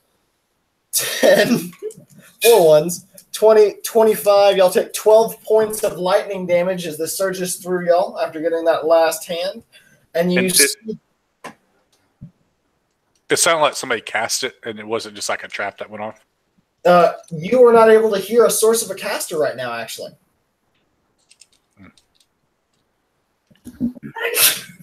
Bless you. Thank you. We are out of initiative. What would you like to do? Wait, so who cast Bless? I just sneezed. I casted Bless. Ah, you got blessed. Good. Thank you. Wait, I got blessed, or just like a casual bless you. So y'all have an office to your side. This is that. I'll go into the office to get out of this hallway. I too go into this office. I want to snoop around. Wait, Okay. the lightning bolt came from behind me? Lightning Yeah, bolt. it came from the door northeast. Call to action. I have to run over there and slice. You're risk averse. What? You're risk averse. Oh, yeah. Well, danger is afoot that way. I think I need to be a tactical advantage. This room looks applicable. Okay, would you mind rolling everyone into that room? 'Cause that's where we can wrap up for the night. So everyone sees the candles dimly lit, this cluttered office, the drawings of humanoids all around the room. Loot. It seems to be quite a lot of undead surrounding this area. There are journals written all along this wall. Lots of scrolls. You can spend plenty of time flipping through these journals and find a handout. I'll send it into the group message tonight. It refers to the history of Omu and tells a lot about the history of this tomb. You are also going to find a manual of golems as you look for them.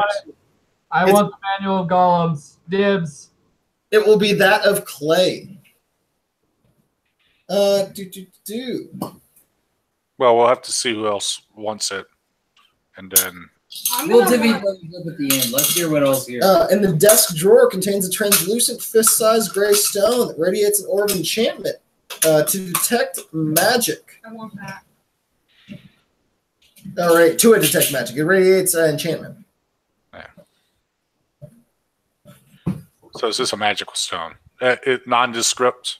Yeah, nondescript magical stone. Okay. Keep track of it with any special key, any special item or relic. You said something about a bird. Yes, there is a songbird that is worth 75 gold. And you also find a bronze mask worth 25 gold sitting on the chair. Is the mask magical? It is not magical.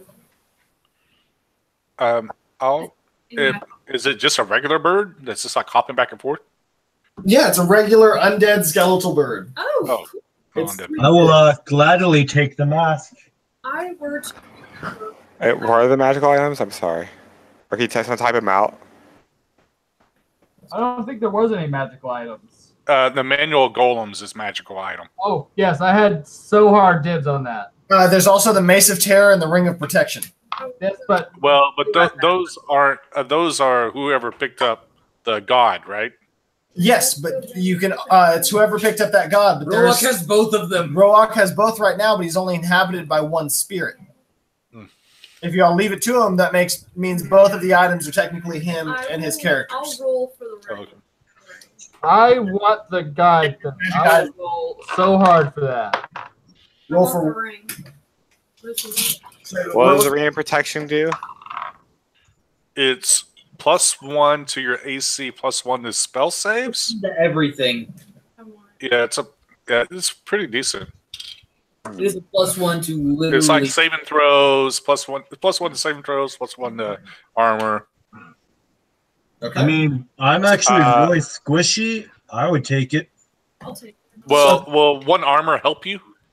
I have 7. I'm at 14 armor class. So 15, you're still going to get hit. Yeah, but that's 1 more. Whoever takes the ring takes Ogolaka. Whoever takes.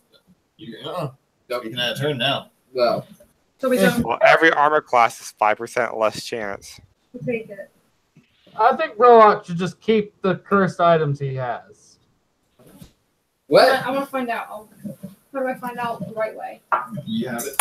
So who wants to roll off for the ring? I guess I'll be risky and do it. I mean, I want it, but Well, I probably lost as I got like a 1. you gotta. Roll for the ring. How many magic items does anyone else have? Because I have 7. So I I mean, only have 2. I don't have any magic items. I have no magic items, but I want that. I'm just gonna be quiet. You guys can have anything. Yeah. So people with no magic items has first dibs on Ring of Protection and Mace of Terror, along with actually Ring of Terror and I'm sorry, that's those 2. The Manual of Clay Golems goes third because it's consumable. Okay, I want to roll for I want the book. I want the book. I don't care about anything else.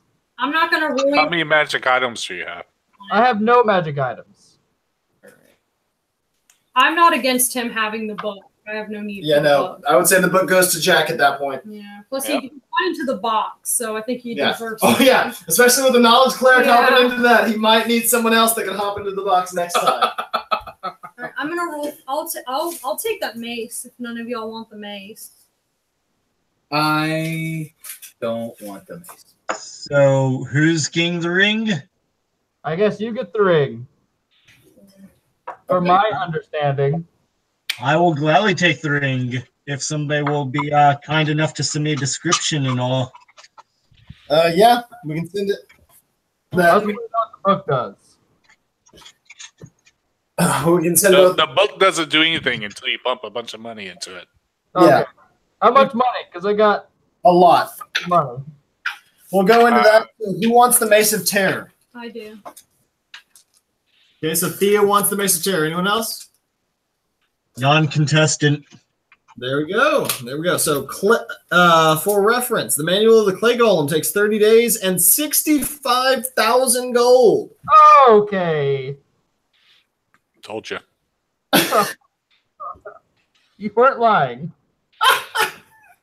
And it is one of the cheaper golems. Yeah. You realize someone else could have been a lot happier. And then we get to the Ring of Protection. I've already, of course. See, yeah, if I had the manual golems, I'd just trade it to another one of my characters that's got a bunch of money to burn. Ring of Protection is rare, and you gain +1 bonus to AC and saving throws while wearing this ring. It requires attunement. But you get the god gives you an extra attunement slot. Yeah. Yes, and the god gives you an extra attunement slot. That's what you know of right now. You don't know anything about the other god inhabiting the Mace of Terror that you're about to find out about. Also, a heads up, Jack, or Jason, the Manual of the Clay Golems is very rare. If you go on Magic Item trading groups, those are easy to trade around just characters that are looking to find one legitimately. Excellent. So keep that in mind. Excellent. You can message me for my DCI number if you ever need that for reference. The Mace of Terror Comes with 3 charges. It's a rare. While holding it, you can use an action to expend a charge to release a wave of terror in each creature in a 30-foot radius. Must succeed a DC 15 Wisdom saving throw or be frightened for a minute. Creature must spend its action running away from you, and it can't willingly move within 30 feet. It also can't take reactions. For its action, it has to dash away from you and escape. If there's nowhere it can move, it can use a dodge action. At the end of its turn, a creature can repeat the saving throw. It regains D3 charges at dawn. It's a rare, and give me a charisma saving throw since you're the one that got D3? D3. Jesus, what kind of dice is that? I'm also proficient, so I also have +3.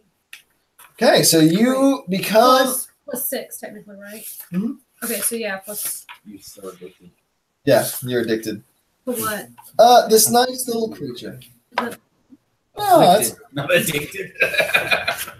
so you're all going to see Thea as she gets a little more acquainted with this mace. She sits around with it, and you're going to see I mean, it really suits your personality, though. You're red all right. smoke that seethes from the head of the mace. It forms the outline of the monkey with the long tail. It cries out in an abrupt roar, "Let me in!"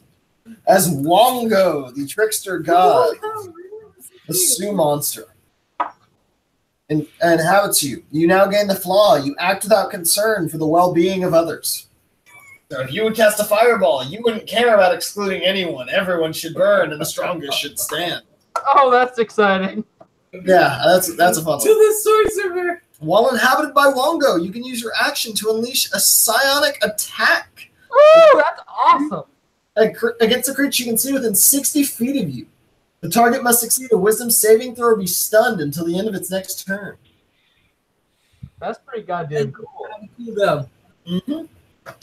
That's an action. That is just an action. Am I still? I ready my stun. Is there a recharge on it? There is no recharge. So that's a spell, right?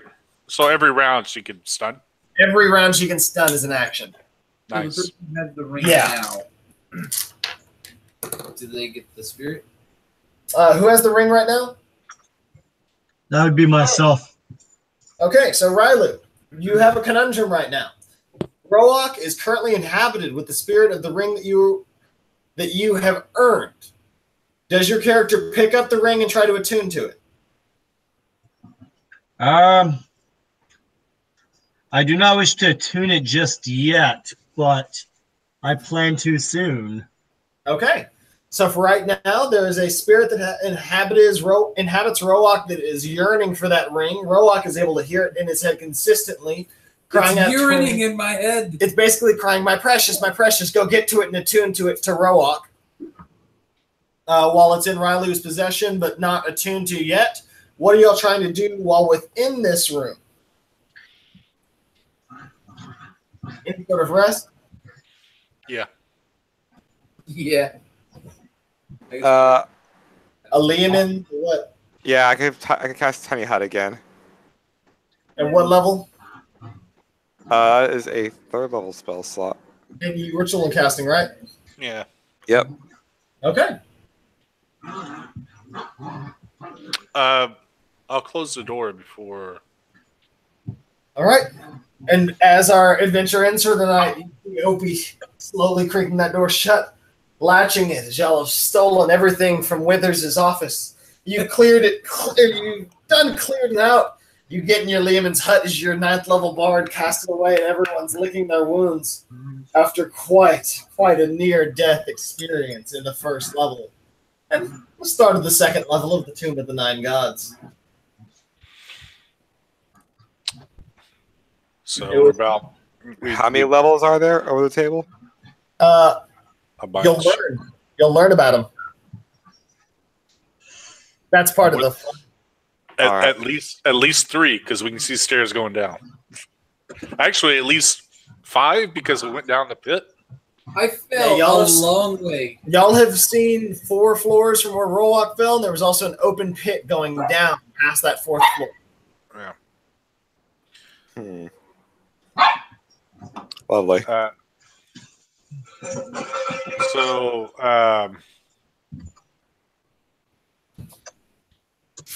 So we still have the one mask upstairs that we didn't go through, or well, somebody went through and they came back. Did she see anything when she went through to the mouth? Yes, and I've explained it to her, and she will convey it at a certain time. It's not closed yet. Okay. All righty. So, anything else, or I think that's a session, lads. Yep. I think Spot. How much experience in gold? I'm sure he'll post it here in a bit. The gold is that like 100 y'all found in the last place, and just because I won't ever calculate y'all's proper XP until like next week if I don't do it now. 7, 8, 5. Yeah, it's 2, 4, 6 players. Yes. Well, unfortunately for me, I have to get to sleep. So if y'all find up all the Yeah, we'll post experience it. and everything, just post it. On the Thank next you for episode bearing with of us, Dungeons sir. and Dragons. Y'all have a good night. Thanks so much. Good game. You as well, sir? All right, later, guys. There. GG, boys. 1,596 experience. What was that? 1,000 what?